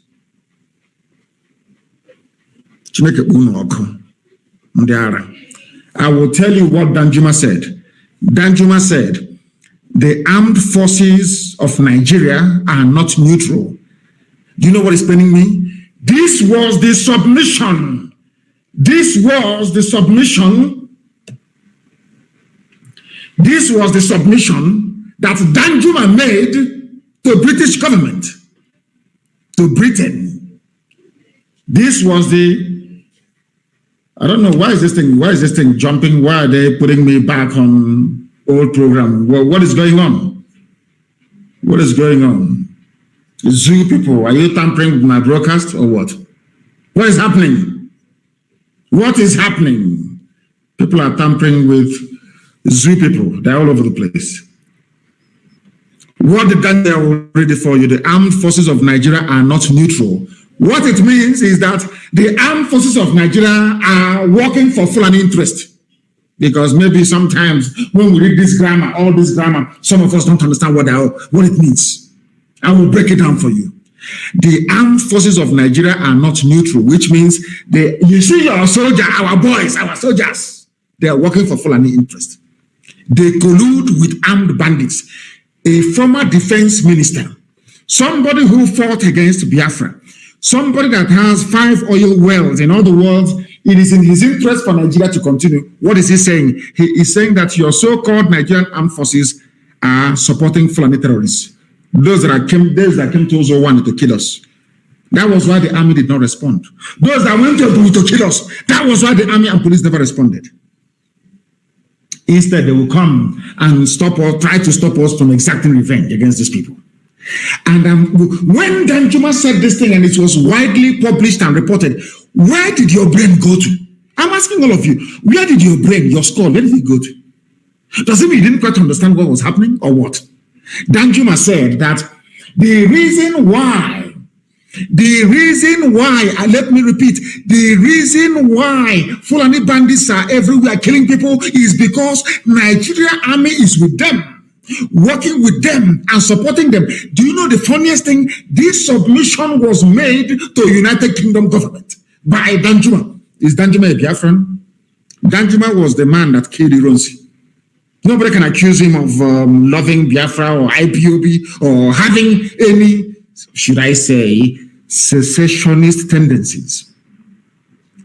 And this particular submission was adopted by the Special Parliamentary Group in the UK Parliament. Both some members of the House of Lords and members of the House of Commons, they adopted this. It was in their report. You know what is paining me? Catherine Lang saw all of this. They saw all of these things. They have seen it. They have seen all of these things. They know very well what is happening. Britain knows that Nigerian army that they're helping is supporting terrorists. According to Danjuma, do you know what they do? The army help the terrorists to kill people. They kill Nigerians. That is what Danjuma said. They facilitate their movements. In other words, the army are the people telling the terrorists where to go. Go through zone 1. If they call us, will not respond. Go there, attack them. That is why they have Fulani police commissioners. Fulani commandant. In every army barracks, you have Fulani. In every police station, there is Fulani. Why do you think they are doing it? Why? I'm asking you. Do you have brain at all in your skull? Where did your brain go to all of? I'm asking you a simple question. Do you have brain at all in your skull? Do you have brain at all? Simple question I'm asking all of you. The Nigerian army, according to Danjuma, a former defense minister and a general, a major general, in fact, a general, full general, they facilitate the movement of the terrorist Nigerian army. They cover them. If you depend on armed forces to stop the killings, you will all die one by one. We ignored this warning. That was the reason why they came to Uzo 1. They have killed there 4 times. They came to Ebonyi. Every day they are attacking Ebonyi and killing villagers. And you know the funniest thing, Britain knows all of this. And on top of that, they are lying. I have never seen the United States before send any fact-finding mission, or Britain for that matter, to say, go and ascertain if what people are saying is correct. That is the reason why I believe that there is a conspiracy against black people. If we cannot get them with HIV/AIDS, we get them with Lassa fever. If Lassa fever cannot kill them, we get them with COVID-19. If COVID-19 cannot kill them, then we support dictators in the continent of Africa to be killing their citizens, and we will not talk. That's what they're doing. This is another strategy at population reduction. Britain is using the Fulani to reduce the population of indigenous people because it is win-win for them. The less black people you have in the world is better for Britain. It's better for them. That's what they want. Have you not seen that video? If you watch that, there's a video, you will be in shock. They said they want to reduce world population by 3 billion, and from Africa mostly. So if COVID cannot kill them, HIV/AIDS cannot kill them, Ebola cannot kill them, Lassa fever cannot kill them, and malaria cannot kill them, then let us sponsor people like Fulani people think them. Is gain for us. Some of you don't know this. And that is what I'm telling you this evening. That is why we are taking our time to educate all of you, that you may understand. Why have you ever heard, look at Fulani in Yoruba forest killing people? Have you ever heard that after an attack on a village, that the army and the police went out with their hillocks in pursuit of Fulani? Never. If that has never happened, then ask yourself this question: why is it that the army never pursue Fulani killers after an attack on a village? Then you'll understand why they have Fulani police commissioners and Fulani commandant, army barracks, commandant all over the place. They planned this thing very well. Their main advisors are the British. Britain does not want Africa to develop. Britain has no, forget all that stupid, nonsensical grants. They give them grants and loan and aid. Rubbish, pure rubbish. They don't want you to develop. That's why they support idiots and fools in power.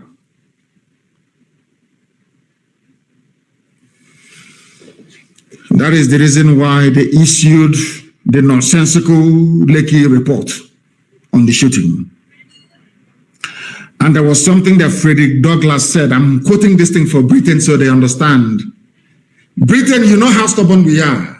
We Biafran people, you know how stubborn. Igbo people, you know, you acknowledged many years ago that there are 3 races you are not able to subdue. The Irish, the Igbo people, and the Kikuyus of Kenya. You said it with your own mouth. These are the 3 tribes you could not subdue. You said it yourself. That is how we are born. In our bones is the yearning for freedom. We are born free. We are free people from before the Isles of Britain were formed by tectonic forces. before the island of Britain started drifting away from Europe, before the English Channel existed, the ancient people occupied the present day Biafra land. They believed in freedom. That is why we are the only people that answer autonomous community anywhere in the world. The reason being that we don't want to be under anybody we don't want to be under. Forget what happened after the war. All the Oabia Seekers and their generation that you groomed to be telling us rubbish every day. Our eyes are now very much open. You can no longer deceive us. Never. Where justice is denied, where poverty is enforced, where ignorance prevails, as in the case of the zoo. They are telling that the army is supporting the Fulani people. They are telling our army, our soldiers, our police, idiotically talking rubbish every day.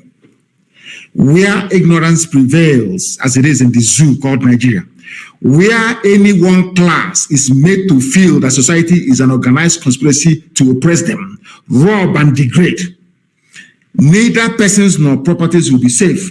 That is what I want Britain and their lapdog Fulani to understand. And all of you idiots answering Nigerians, you are all fools. I will say it, in fact, I say it to your faces anyway. What can you do? And all the Nigerian fools, all the idiots that answer Nigeria, the idiots who didn't go to school, because if you are learned, I swear you cannot answer in Nigeria. You cannot. I want to let all of you understand this. There will be no peace. None whatsoever until Biafra is free. There will be no peace. I guarantee you that. None whatsoever. You people don't like a gentle approach. You don't like people doing things in a very gentle manner. I know you don't like it. And let me tell you where we are all going to end up. All of us are going to die. Everybody will perish. Since that is what you want. Since that is what, if we know it is the oil and gas that you want, come out and say we need oil and gas. We will separate because Fulani does nothing, they produce nothing, they add nothing to the economy. Absolutely nothing. Only banditry and terrorism, if you consider those two elements as a viable economic undertaking. Do you understand? Did you see that, there was a picture published by Chinasa and a few other people, I saw it circulating, where Catherine Lang assembled the so-called stakeholders in the zoo. Them and I think the French assembled them, telling them about one Nigeria. Do you know, when I saw this picture earlier today, I wish somebody can put it on this page on Facebook and broadcasting, or maybe on Instagram, even on Twitter as well. When I saw that picture, I was shocked. It reminded me of in fact, this picture confirms that Nigeria has come to an end, because before anything comes to an end, it must travel a full circle, or should I say cycle. It must perform 360 degrees loop. This was how the white man and white women came to Nigeria and was assembling all of you like idiots, telling you why you should be in one Nigeria. Why they have created Nigeria for you. The same thing that Lugard and Shaw did is what Catherine Lang is now doing, which means Nigeria has come to an end. The full cycle has been attained.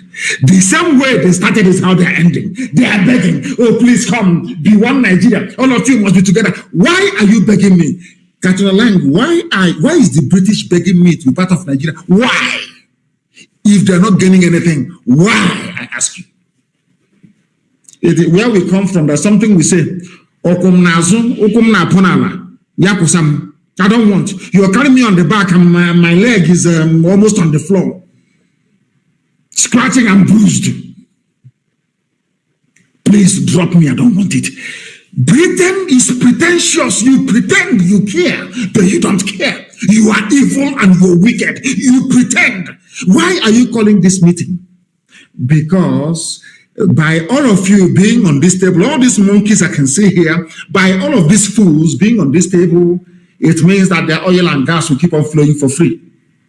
But some of you are too foolish and too idiotic to understand it, because you are zoo animals. You are Nigerians. Your brains do not function properly. None of you is properly educated. I don't give a damn how many awards you may have won abroad.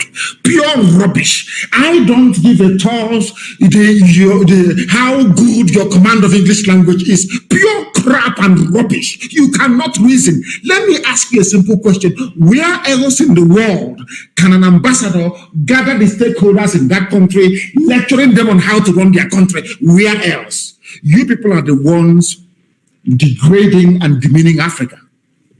You idiots here, the useless fools. Look at them with a little white woman. Black people in this UG. God forbid. God forbid you people. As the person wrote, they can see that the center can no longer hold. That is why Britain is now publicly controlling Nigeria. Public. They're taking over the army. So they're the ones now advising. But where God is punishing them is that they cannot bring white soldiers and put them on the ground in Nigeria. They cannot do it. So they're still relying on Fulani Janjaweed. They're still relying on you fools. They're using hunger to entice you to enroll or to listen to the army. They know what they are doing because you are black, because you're foolish. You cannot understand that these people are toying with you. How many times has any ambassador in Britain called a meeting of British stakeholders to tell them how to run their country? Or to ask Scotland not to leave the UK? These UG black people, when will you ever reason? When will you, I don't know what if what is killing me is when I consider the ignorance of a black man and my brain wants to explode. I'm asking you a simple question. All these idiots here sitting down, some will claim they have PhD. Why are you listening to a little white woman from England? Don't you have shame? You have no shame? They want you to be in one Nigeria so they can have unrestricted access to oil and gas. That is all. Not that they love you. Because if they love you, if they are genuine, they would have stood up to say that what happened at Lekki was wrong. The army killing innocent people is wrong. Army abducting people is wrong. Karamad report must be investigated. Amnesty report on the massacre of Biafrans should be investigated. Zaki Biam should be investigated, or the massacre should be investigated. The persecution of Shia Muslims should be investigated. They will never do any of those things. It's only about oil and gas. And you, being the black fools that you are, this UG black, at least I give them one thing. Before white people come out to cast aspersions, they must have seen something in you. And I keep asking you this. The same way that blacks are insulted all over the world, is it how Asians are insulted? Or should I say Africans? Let me not use the word black. Is it how they are insulted? We are being insulted because we deserve it. We are useless. Let us be honest. We are useless. If we are not useless, why is it that a population of 200 million people, you cannot stand up and ask yourself, why is it after every bandit attack on a village, the army can never locate them? Why? Why is it that this little white woman, Catherine Lang, is the one presiding over a meeting telling you how to keep your country one? Does it mean that your brain cells are not working? We are telling them, you cannot keep us together by force. I want to analyze something that a very intelligent, brilliant Yoruba man wrote. Francis Ojo, or Ojo, I don't know how to pronounce it. Ojo, I think it is. Not Ojo, Ojo. Francis Ojo. He wrote, I'm going to analyze what he wrote here. And I want everybody this evening, after this very program this evening, to go back to understand, to study this program, to listen to it over and over again, to understand how foolish and idiotic black people are, truly are. How Fulani took over all of you. Francis Ojo wrote, I love this piece. In fact, after this program, I want it everywhere. I want every blogging site to carry it. I want every newspaper in the zoo to carry it so that you can see for yourselves how idiotic and stupid all of you are. You useless Nigerians. I want you to understand how foolish you are. In front of you, Fulani did not go to school. Only with cattle they are controlling all of you. Only cattle they control you. They say it is stop them. It is what they are saying is not good. It is hate speech.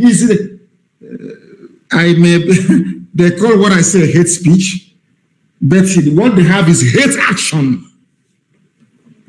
Francis Ojo, thank you very much. I want to analyze what you wrote. Now listen.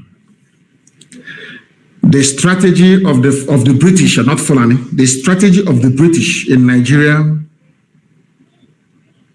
is foolproof. Yet every project they undertake invites its own risk.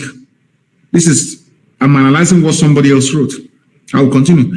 The master strategist is a master risk evaluator, but the people advising the Fulani on what to do, they are not master strategists. They made a very fatal mistake. And because I did with Janjaweed and then Achinama, what do you expect? It is clear that those who conceived this project designed it in its key elements and planned its implementation. However, they failed to factor in risk management into the equation.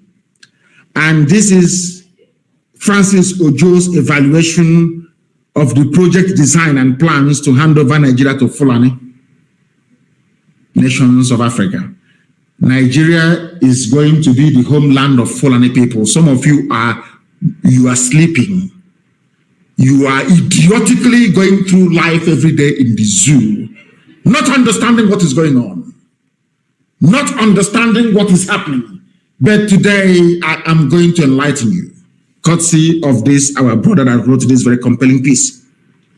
What is their plan? Before they can bring in every Fulani to settle in Nigeria, they must first of all dominate you. Secondly, they will seize your wealth and they will enslave you. They will take full control of your political power. They will take every arm. They want all the guns and bullets to be under their control. And they will deny everybody else any form of access to weapons. They will take control of every major income organ of the government.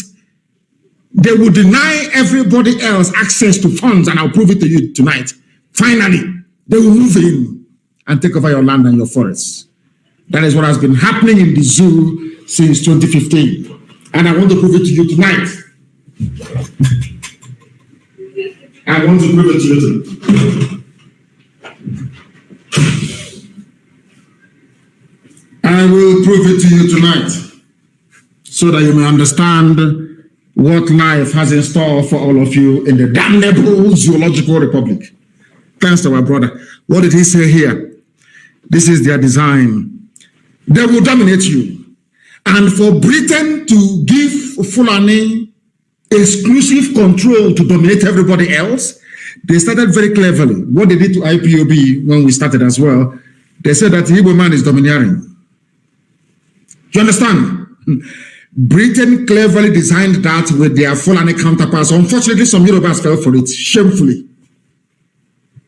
Igbo man is domineering. As they were telling you Igbo man is domineering, they went behind the back and we are grooming Fulani to dominate you. Do you understand it? Now, they say Igbo man is domineering. And I want mention for me how many people in the so-called stupidly named Niger Delta has oil well. Every oil well is owned 90% by Fulani. But before they were telling you, Igbo man is coming to dominate you. Reason, Chineke, how black people, this Yoji, can you reason for once? I'm begging you to reason. Only once, please. Igbo man is domineering, but the Fulani owns all the oil wells. That's number one. They will seize your wealth. They have taken over everything. They have shared it. Britain can take oil and gas for free. They don't care as long as Fulani controls everybody, everything else, and they will enslave you. What do you understand as slavery? Oh, you think, until you go and start washing plates for them in the north, then you are not their slave. Let me give you a very simple example. Before Obiano was re-elected, he took off his red cap to beg Jubril to put him back into power. Do you know what is slavery? Slavery is Imo State. They started killing Fulani. Before your eyes, they claimed he's doing democracy. Do I speak this thing in Igbo language so people can understand me? Koro, before your eyes. Hope Uzodinma was not declared the winner, not the number one, not number two, not number three. He came fourth in an election. Before all of your eyes, in front of the American Embassy and British High Commission, Supreme Court of Nigeria declared Hope Uzodinma the winner. Let me tell you something. That was from that day, I've no longer talked about fake Buhari National Council, because that was the day I knew, believe you me, that the white man was right. There is something wrong with the black people. I'm telling you the truth. Something is wrong with us. He came number 4. He was the 4th on the list after the contest in Imo State. They went to Supreme Court, full of learned people, wearing horse wig, learned, black people without shame. When you look at them, you are looking at Satan and Lucifer. You see, as ugly as anything you have ever seen in your life. Go and look at their faces, so-called Supreme Court judges in Nigeria. As ugly as hell. Very ugly men and women. They embody everything that is evil about black people. Do you know what they did? They gave the vote to Uzodinma. Supreme Court in a court of law. Supreme Court. They asked them, but how did he win? They said they did not tally his votes very well. INEC said about 950,000 people are registered voters. How come your own tally is almost over 1 million? Where did you get it from? Shut up there. We are the apex court, Supreme Court. INEC said, no, sir. Don't be offended. The total number of voters in Imo State is less than what you are giving Hope Uzodinma. They said, we are the apex court. We cannot revisit Taiwo versus Akredolu versus 1945. Supreme Court of Nigeria. Simple question. This is INEC register. The people set up by law to conduct elections. They said that about 900,000 people are on our register as registered voters in Imo State. But you are now calculating for us, telling us there's nearly 1 million voters in Imo State. Are you working for INEC? Which register is that? They said, oh, we have our own list, a list given to them by APC, Fulani Janjaweed Party. That is slavery. They impose upon you whoever they want to impose on you. You are nobody. You can't do nothing.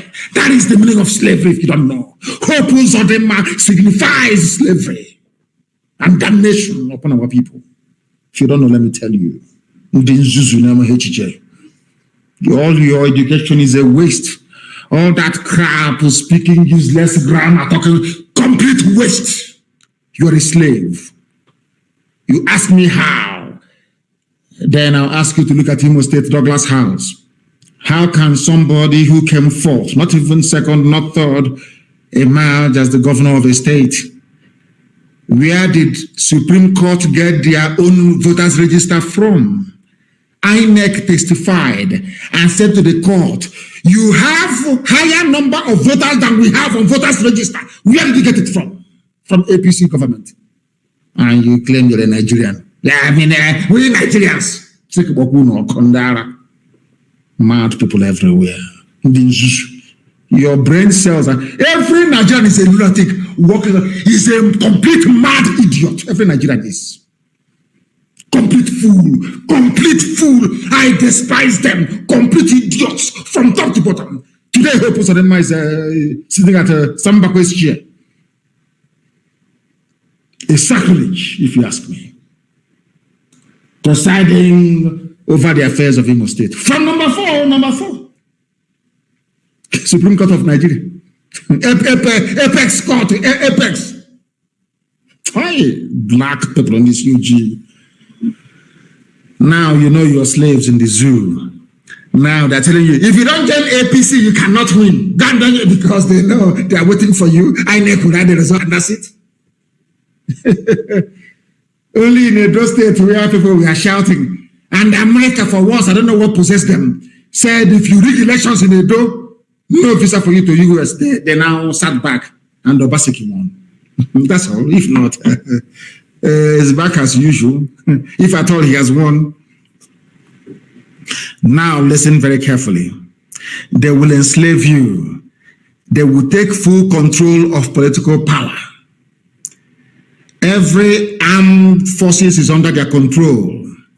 And they would remember that it was when we formed ESN with our own AK-47 that they now said, if you say anybody with AK-47, shoot the person aside. But all the years, Flame has been carrying guns. Nobody has ever shot them all. But when we rose up to defend ourselves, they said, go and shoot them. Some guys are writing, is it legal? Those asking me if ESN is legal, are you telling me that the killing of our people by Fulani Janjaweed, that's also one, and they are legal? Are they legal acts? You're asking me to wait for police to investigate.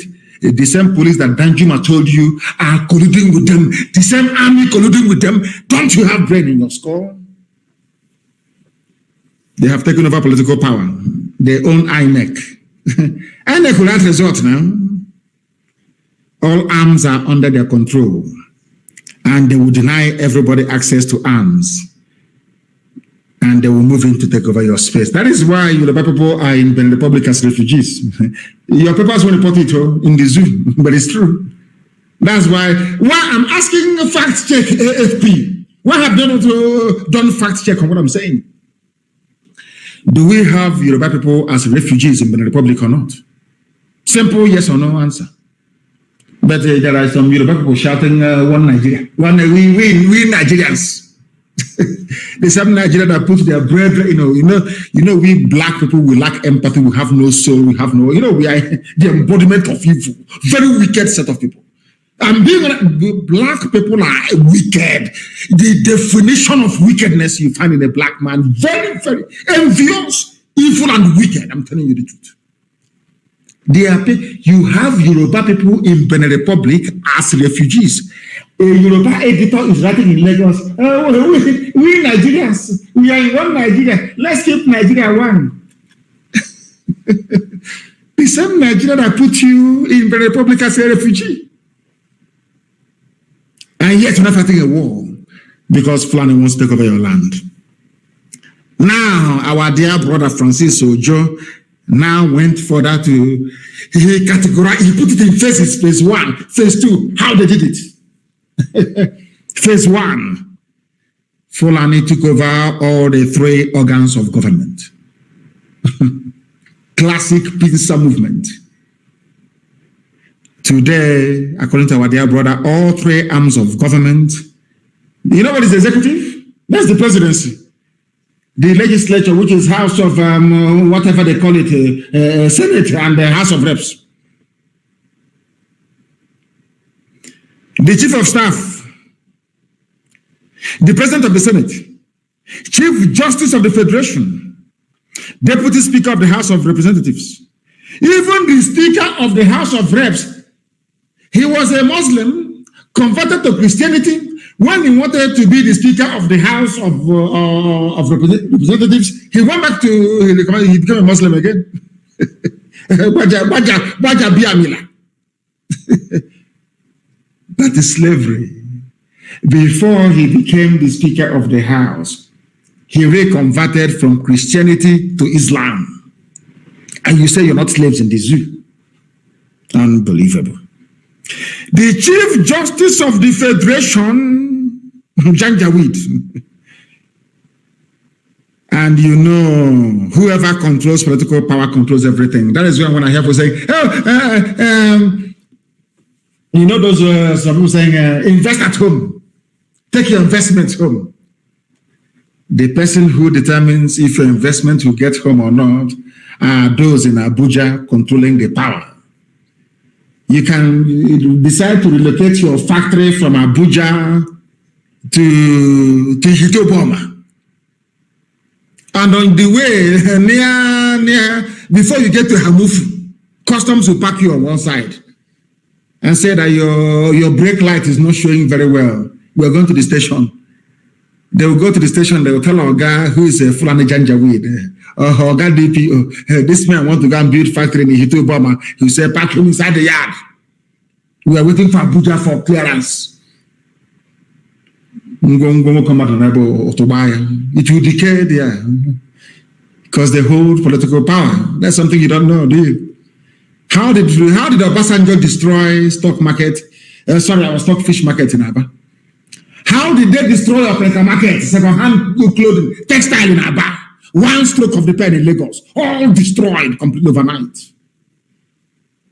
Political power, you'll be talking about what that nonsense. Oh, economic fund for Igbo. Mad people everywhere. The person holding the pen is holding your destiny. You dumbbells, you don't have nothing in your brain. PhD, we are learned, we the elite. Whoever controls political power controls everything. That is why the Fulani will tell you that the Yoruba, they have the economy, the Igbos, they have the petty trading, and them they have nothing else. If you take away government from us, we have nothing else because Britain told them. Britain, first of all, armed the Fulani, gave them the military. That's number one. They control the guns and they control the signature of power. All of you are slaves. Doesn't matter what you say. That is that one is phase one. I'm coming to phase two. That is their plan. This is how they plan to take over your lives, to render you inconsequential and useless. Whereas using Yoruba papers, punch, all this Yoruba paper, Tribune, to be massaging you, our Nigeria, our country, the first Nigerian to win Grammy Award, the first Nigerian to win Oscar. If a Nigerian has run 100 meters faster than you, to be massaging all your foolishness and your idiocy while Fulani are an engine going underground and moving into your villages.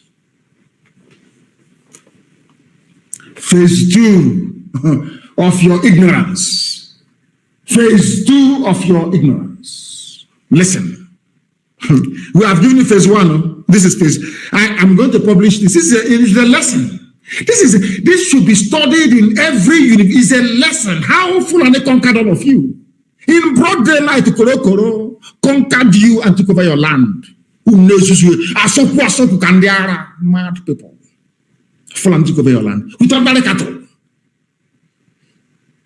Came to, we are not Biafra. We are Portuguese. We are South. We are Niger Delta. Do you own any oil well?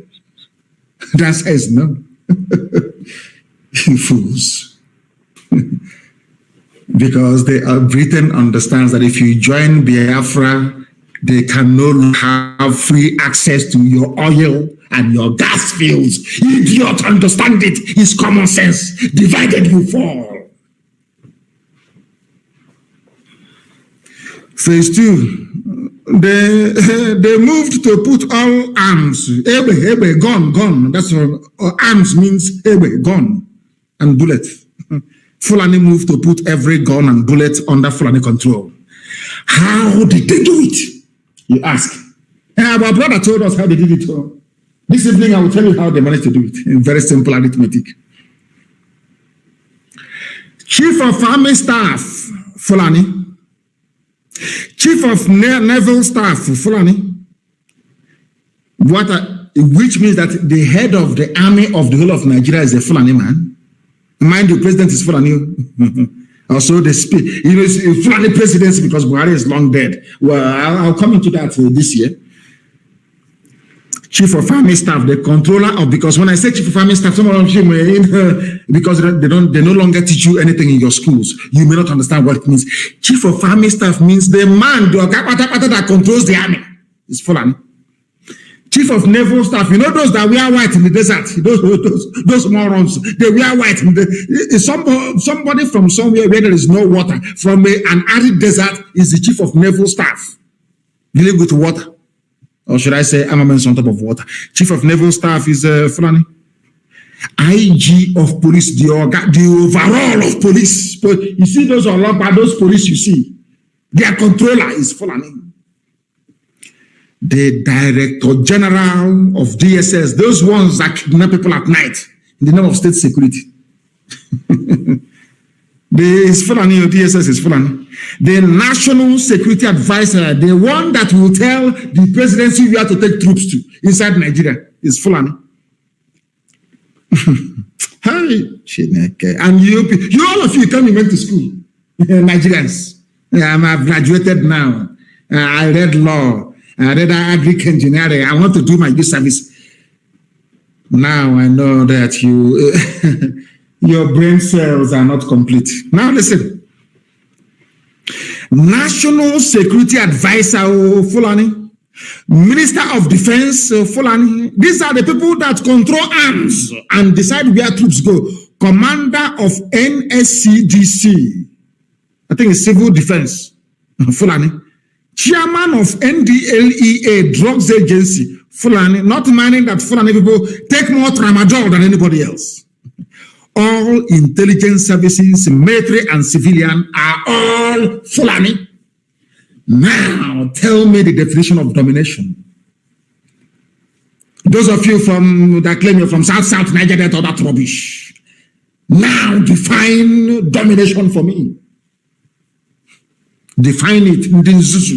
People without brain, define domination for me.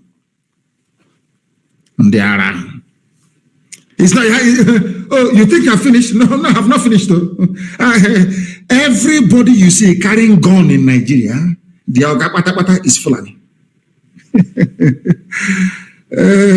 So, in other words, you will have to rely on a Fulani man to give you order to pursue a Fulani terrorist killing your mother in the village. And the order will never come. Are you understanding it? We are just bringing down the kingdom of heaven to come down to this earth, which is the land of Biafra. The land of the rising sun, the oldest place, the center of the whole world. 0 longitude and 0 latitude. Where Elohim planted the first living being, the oldest language in the world. By none. Unashamedly, I proclaim it. If you have any contrary opinion, you bring it to the table. Come lying with facts and figures. And now listen to me very carefully, please. I have not finished. The director of NIA, National Intelligence Agency, Fulani, the director of Military Intelligence, Fulani, the director of Naval Intelligence, Fulani, the director of Air Force Intelligence, Fulani, Immigration, Fulani, prisons, Fulani, and the list is endless. And you are in Nigeria. The Igbo man will dominate you. Hey, believe the warrior. You believe the warrior. Gospel of heaven. Are they going to disprove it? That's what is a hate speech. Are you telling me that the heads of all these ministries, all these arms-bearing ministries are false? They are no longer Fulani, is that what you're saying? Now listen. Those who have command of arms in a country are masters of the state and having their power to make whatever changes they please. They have the government in Asorok, they have army, they have air force, they have police, they have immigration, they have customs, they have intelligence agencies. Everywhere is them, police, everything is full on a Janjaweed. They decide who lives and who dies. They decide who to proscribe and who to leave. Do you know why they have not proscribed the Dudu agitation? Because they don't want to pour fuel into the fire. They are very crafty. Britain told them, oh no, don't touch them, don't touch Yoruba. Focus on Biafra. You cannot fight war on two fronts. Very simple, very clever. So my Oduduwa brothers can agitate in the open, no problem. Nobody will open fire on them. Oh dear. Every organ licensed to bear arms in Nigeria, their Ogapata is Fulani. We continue our gospel.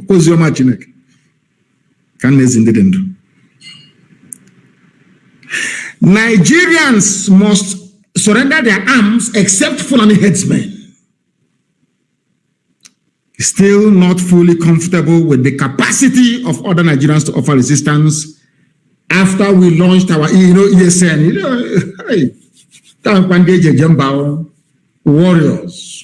Warriors of God.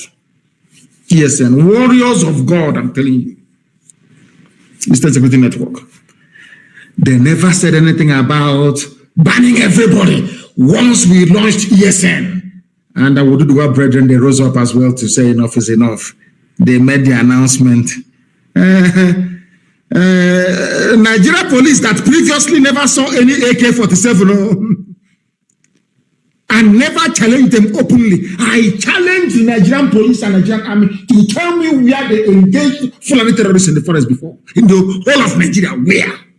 In Kaduna. Instead of fighting them, El Rufai was giving them money. Nigerian army was ferrying weapons to them.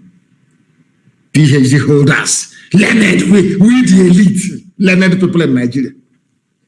Name one single instance or incident where Nigerian army or police engaged rampaging Fulani headsmen. Name one location.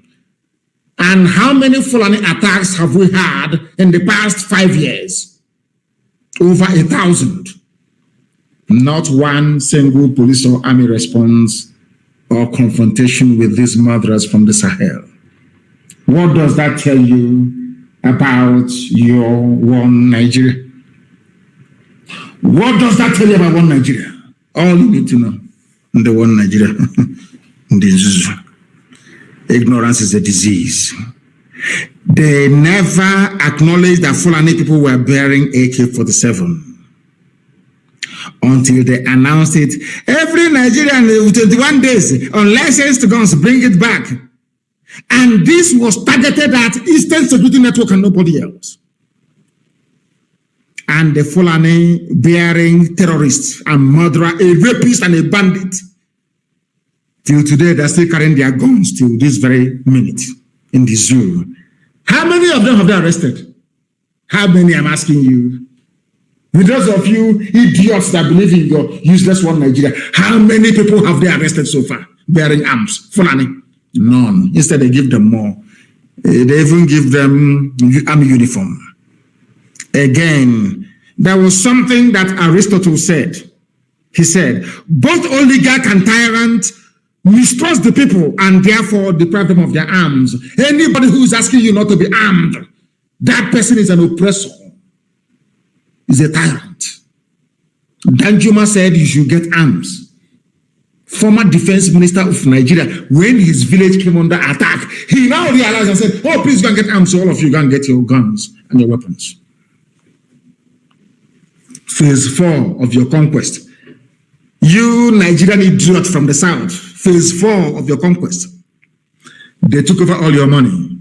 Do you know in Nigeria, even if you have a USD account, a DOM account, you cannot send money abroad.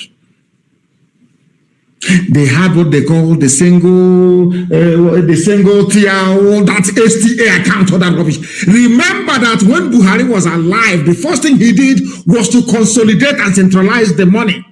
They want to deprive you of your money. That's what they're doing. They brought in BVN, CCN, NIN. Every day is control. Some of you fail to see it because you're blind.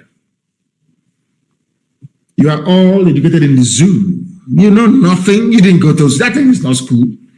They went to plant ignorance in your brain. You think you're going to school doing your lectures. What they were feeding you is subservience and ignorance. How to be subservient and an ignorant fool in a country of fools. They deprived you of money. It's a single treasury account, STA. That's how they started. They say it's to fight corruption. But who is more corrupt now than this Fulani regime? Nobody in history. Are you Nigerians? Are you human beings at all?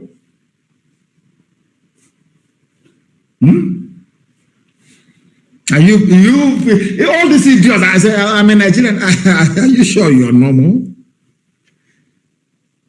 Hey dear, how did they do it? Every single treasury account, and what produces that money that goes into the account in Nigeria is oil and gas from Biafra land.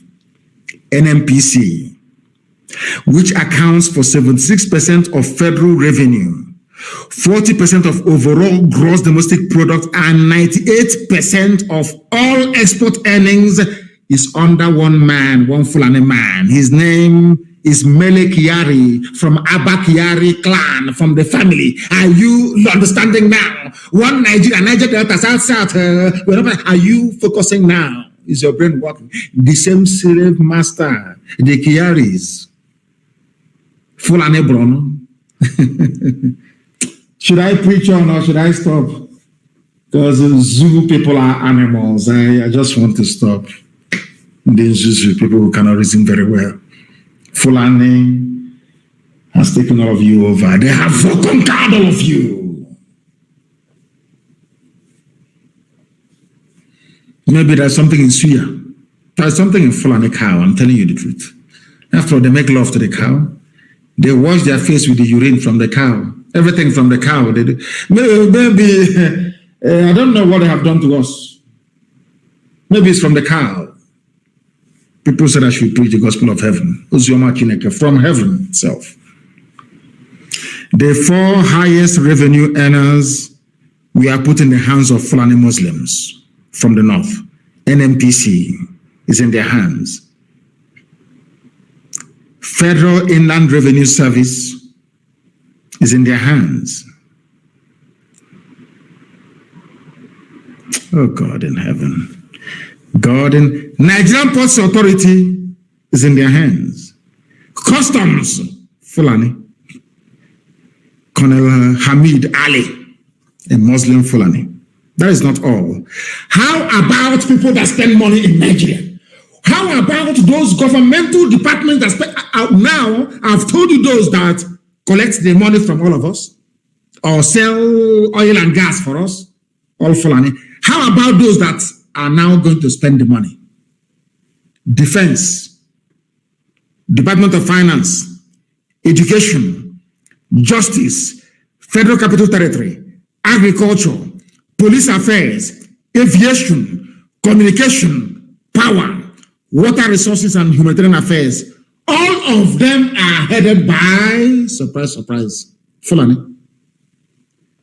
Those that get the money, Fulani. Those that spend it, Fulani. They need to control the money. That is how they were able to bribe the U.S. ambassador to Nigeria to write stupid, idiotic report about Lekki shootings. With that money, they can buy over AFP to issue fake news and also fact-check the fake news. From that money, they can pay off Facebook. From that money, they can pay Wall Street Journal. They can buy off BBC. They can buy off CNN. In other words, they can come to the streets of Abuja and slaughter as many Shia Muslims as they like. You will not hear PIM anywhere in the world. From this money, they bribe United Nations officials and diplomats. From this money, they bribe African Union. From this money, they bribe EU. EU, they bribe them, they give them money. And we are all slaves, all of you, because you are ignorant. Very, very ignorant. And sadly so. Sadly so. Now listen to me. The list has not finished though. EFCC. Now Fulani is so clever. Fulani controls where the money comes from, NMPC, customs, all the rest of it. Fulani decides who spends the money. Fulani in defense, finance. And Fulani is now in charge of who commits corruption or who steals money. EFCC is Fulani. There's this little boy, I don't know if he's even up to 25 years of age. They put as EFCC Director General. Fulani. ICPC, Fulani, NFIU, Fulani, PTDF, Fulani, all those idiotic acronymed agencies telling you a federal airports authority, even Fulani, FAN, they call it, FAMA, Federal Road Maintenance Agency, Fulani, NTA, Fulani, NYSC,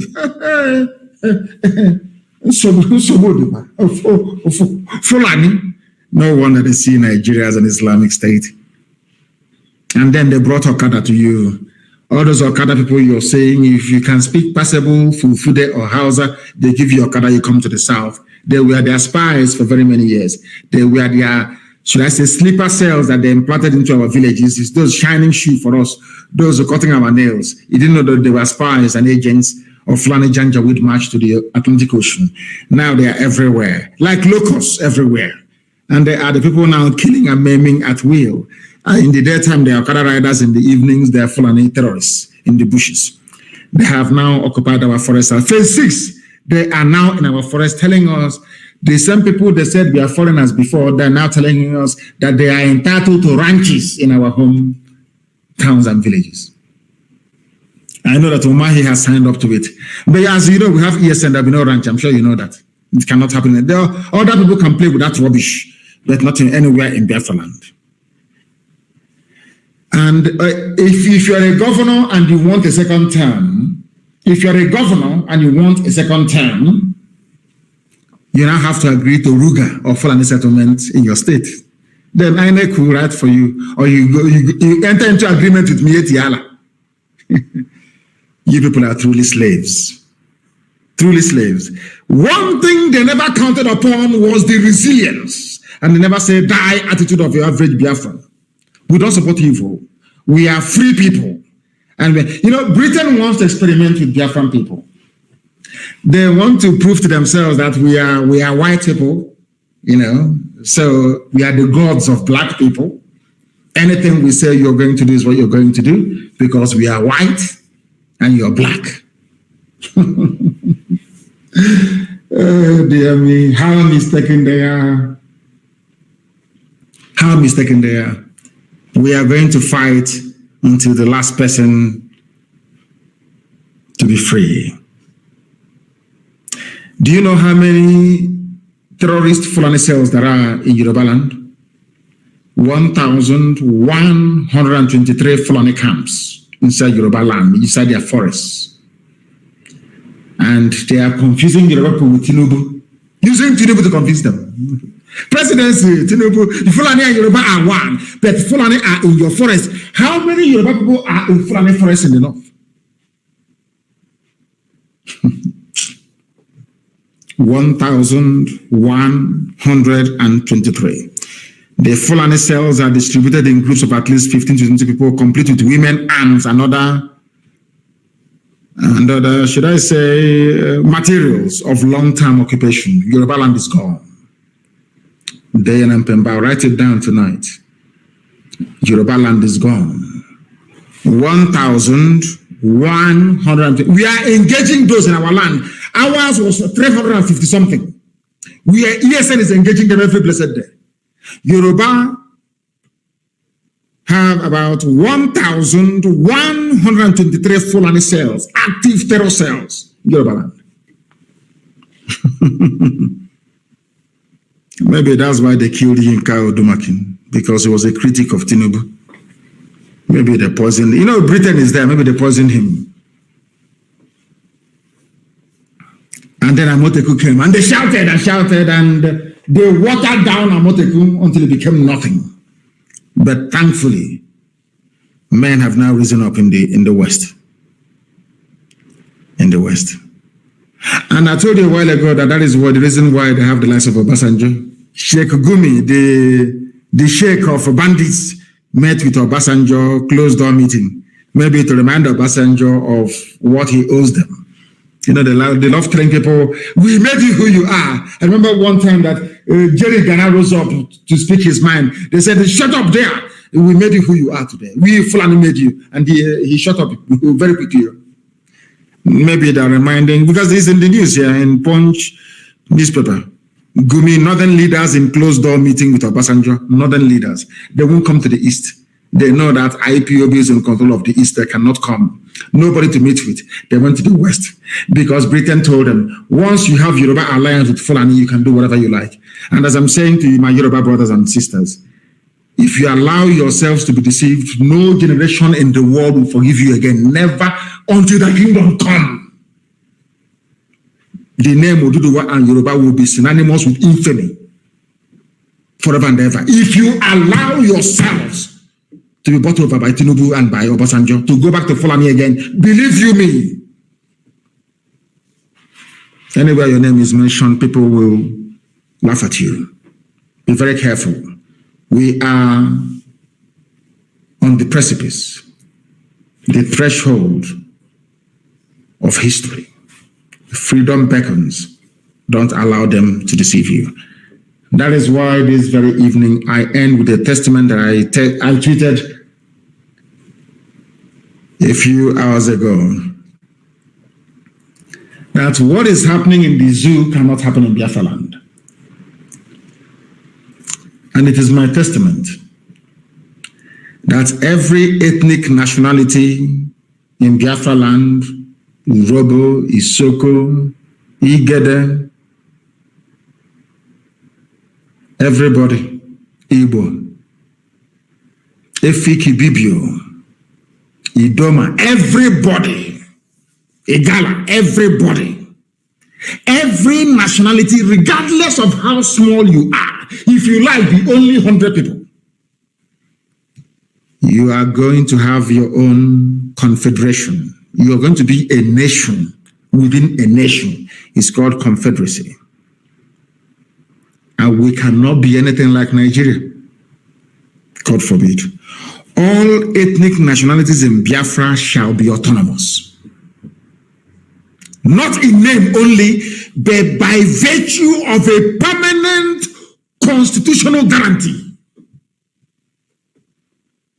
Real power shall flow from down to top. The people will decide in everything we do. The people must decide, not one idiot and president and prime minister. No, the people will decide. And that is what Britain doesn't want to see happen. Freedom for black people, they don't want it. What they want is artificial freedom, flag freedom. The war we are fighting now is a war of attrition, a war of hearts and minds. Colonialism was one of the worst things to happen to a black man, and slavery as well. But we are here to correct it, and we must do so. And on that note, we have come to the end of today's proceedings. I think I will be interviewed by Deutsche Welle, the German TV station broadcaster, by tomorrow, if I'm not mistaken, the 5th. And on Friday, I will be having a world press conference with my dear brother and colleague, the leader of Amazonia. We will have a joint world press conference on Friday. And on that note, we'll bring today's proceedings to a fitting conclusion. I do not hate anybody, I assure you. I speak the way I do so that you may repent from your idiocy and stupidity. Because as a Nigerian, you are the embodiment of stupidity, I can guarantee you that. But with all the love in my heart, and prayers, of course, especially to myself and my family, because we are still mourning the passing of my mother-in-law, and to the family of Yinka Odumakin. Good evening. Tell you that Nigerians are insincere people, you must believe me. That's right. There is something dishonest, a people that is incapable of human development and civilization. Once you are a zoo, monkey, or baboon, you must live your life in infamy. Because you are a Nigerian. Yoruba man has spoken. Nigerians are not sincere. As I've been telling you before. He's a Nigerian, no? He's telling you that their people are not sincere. Did I not tell you before that they are not sincere? You want to know what is insincerity? I will give it to you the way it is. Because the zoo is patently evil. Yes. Nigeria is evil. Do you know how much they stole? 400 billion pounds is in Europe, is in Asia, according to UK group. Ocean Zoo, the amount of money they steal will start off a tsunami. 400 billion. Very close to $1 trillion, an amount of money that can build second Niger bridge, pay for free education for every child, make sure that all roads are built, you have running water, you have electricity, your university is funded. 400 billion pounds stolen by the monkeys, and blame it on these people. You have 400 billion pounds stashed in 3 continents. I am not a Nigerian. I renounced everything to do with Nigeria on or around December of 2015. I am a Biafran and I hold British citizenship.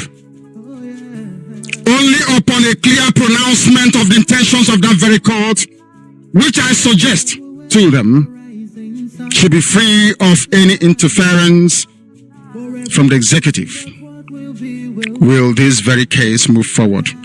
The circumstances surrounding the invasion of my house, the invasion of the home of His Royal Majesty, Israel Okukanu. You must know that my father's name is Israel, and it means a lot.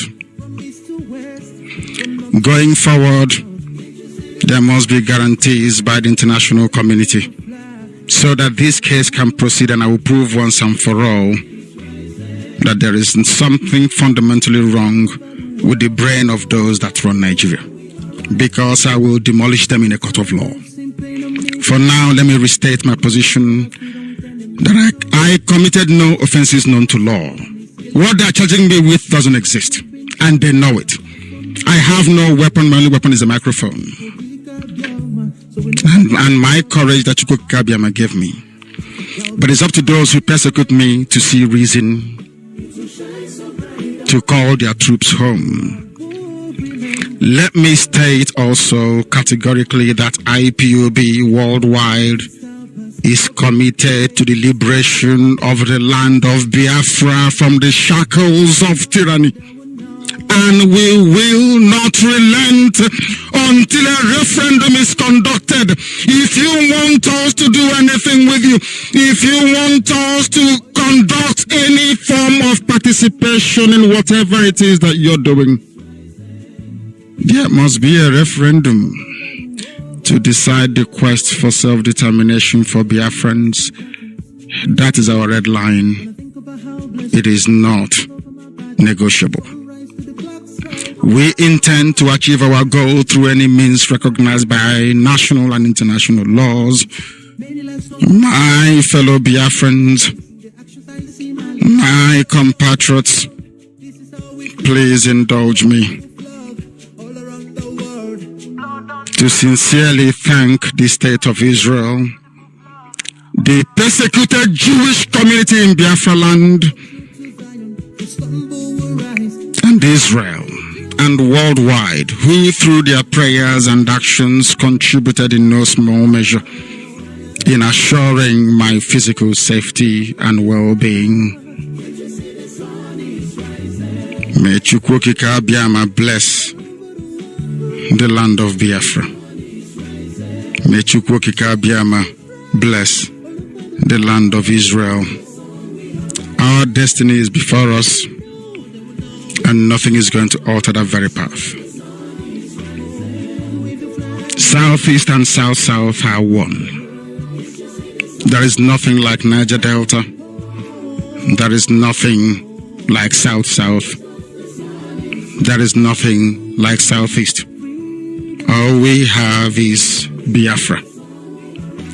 Our mothers in Akwa Ibom protested. Our mothers in Iguacha protested and are still protesting. Okonko is an Annan culture. Abariba people are descended from Akwa Ibom. Ibibio land. Ekpe is of a thick culture, but you find all these things in Igbo land. The divide and rule tactics of the colonial era and the internal hegemonic tendencies of Kowari One North have perpetuated these historical distortions.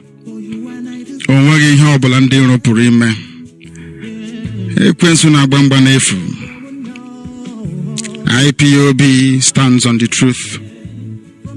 We do not move from our position, and our position is very simple. Without referendum, nothing will happen. They are registering little children in the north as usual.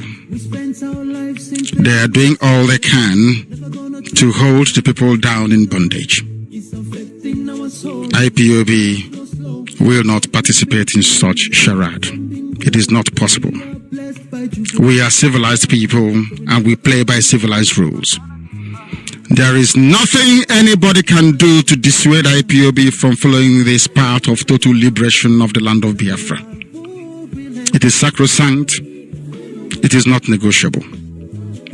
My fellow Biafrans, as I've always said to you before, and I will continue to reiterate, those of you that stayed the course during my absence, my enforced absence, those of you who diligently pursued the path of truth and of hard work and of discipline and application will be rewarded with the coming of a free Biafra. We are not like other people, because as I once reminded you before we came, there was nobody like us. Now that we are here, they pretend, they copy, they emulate, they fabricate falsehood, but they can never be like us. Long after we are gone, they will wish we lived forever. IPOB is very special, exceptionally special. The largest mass movement in the whole world, bar none. And we did it because Chukwokika Biama is with us. We did it because Chukwokika Biama created IPOB himself. And we are here to pilot its affairs. We will not prevaricate. We will not stop. We will not slumber until Biafra is fully restored to its former glory.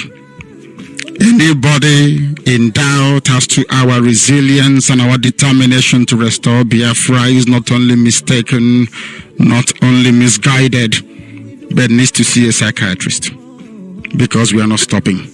I am Nnamdi Kanu and I don't stop until I get what I want. Thankfully, my enemies know this, and they know what is to come. I thank each and every one of you from the bottom of my heart.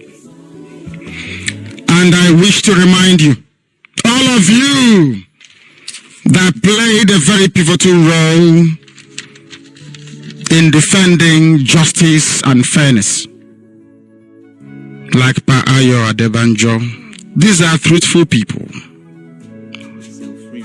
And I must also add Prime Minister Bibi Netanyahu, and I must also wish him a very happy birthday. All the forces of darkness must crumble before us. And let me assure you that I am coming. I am coming, and nothing can stop Biafra from reimagining. Absolutely nothing. Let me close by saying this. Everybody should pay particular attention.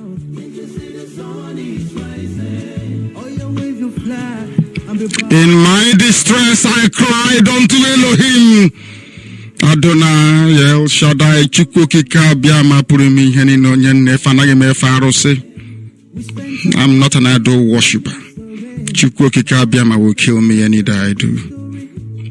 I came to Jerusalem, you call it Jerusalem, where I prayed many years ago, and I had this revelation that Biafra will be restored. There is only one creator, not two, not three, not four, only one. If only our people can understand it. If only our people can follow the light, they will be liberated, but we are getting there. Deliver my soul, O Elohim, from lying lips and from a deceitful tongue, those of them that lie and deceive.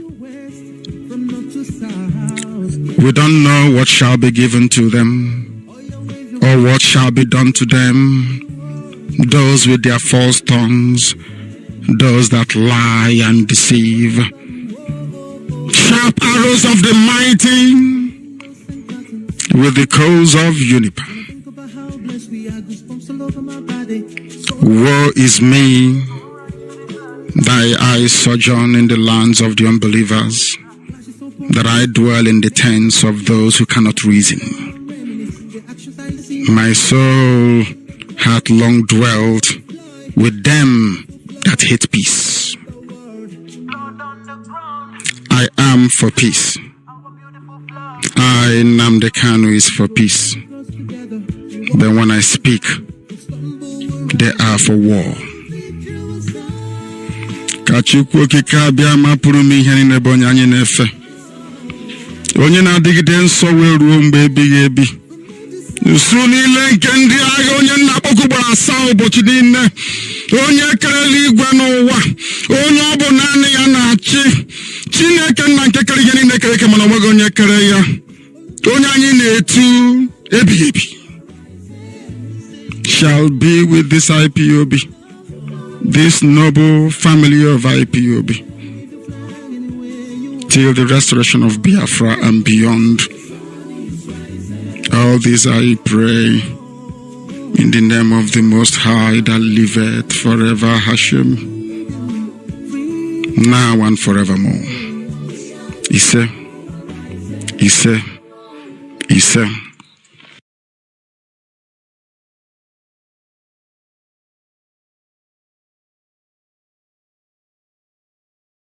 And they will devour you, a nation whose language, English, you will not understand. They will destroy you completely. Is your language originally English? But I am the Lord your God. I will destroy you, that even your language will no longer know it. So says the Lord of hosts. A nation of first countenance which does not respect the elderly, nor show favor to the young. Like the British, they will come after you, they will decimate you, and they will destroy you. They will not give a damn about your old. They will eat your livestock and produce and leave you alone. Everything you have, they are bound to take, and you will have nothing. You will be plucked off from your land which you go to possess. Even the old land, they will take away from it, and they will take it from you. We are banned from even our own land, isn't it? Why is it that they will tell you, if you want to come to your land, you have to go through Lagos and through Kanu and Abuja. You can't even come into your own land. They want to discourage you from going back to the land of your ancestors. This is the funniest one. You will be scattered amongst all people, from one end of the earth to another. I will scatter you. Not even among nations, but among people. That is why wherever you go to, won't you find Biafrans there? It's a curse. It's a curse. I will scatter you. Not even among people, ordinary people. Wherever there are people, you must be there. It's a curse I've placed upon you. There are some in China, they no longer go back home.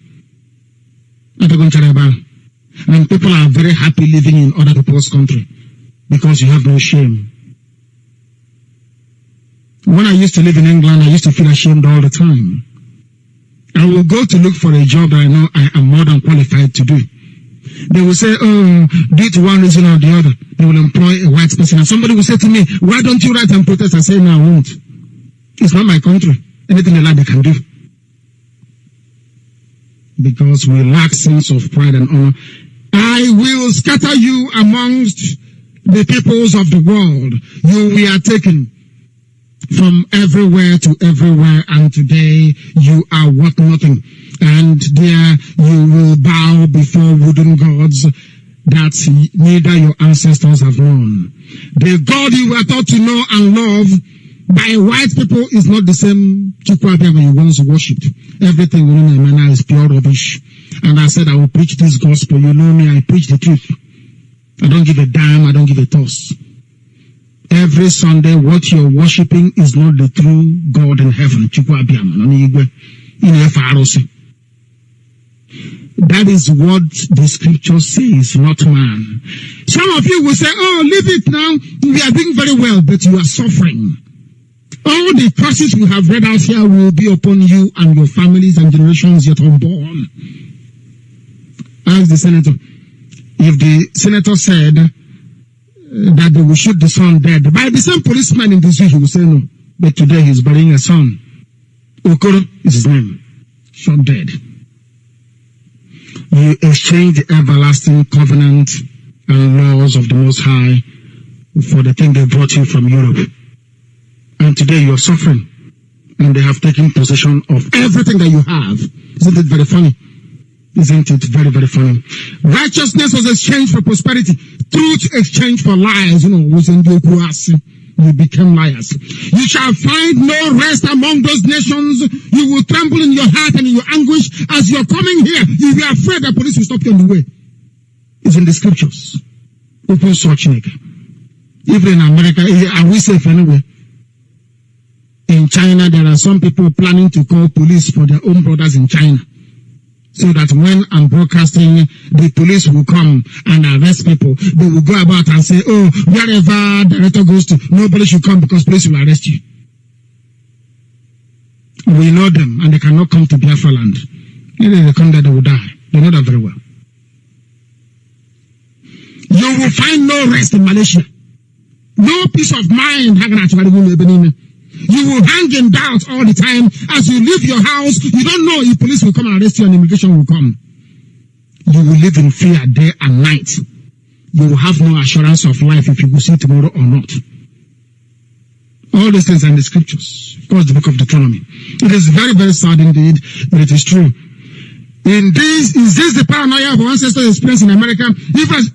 Everywhere, including Martin Luther King, everybody was in a big, big mess. Good evening, wonderful people. Great.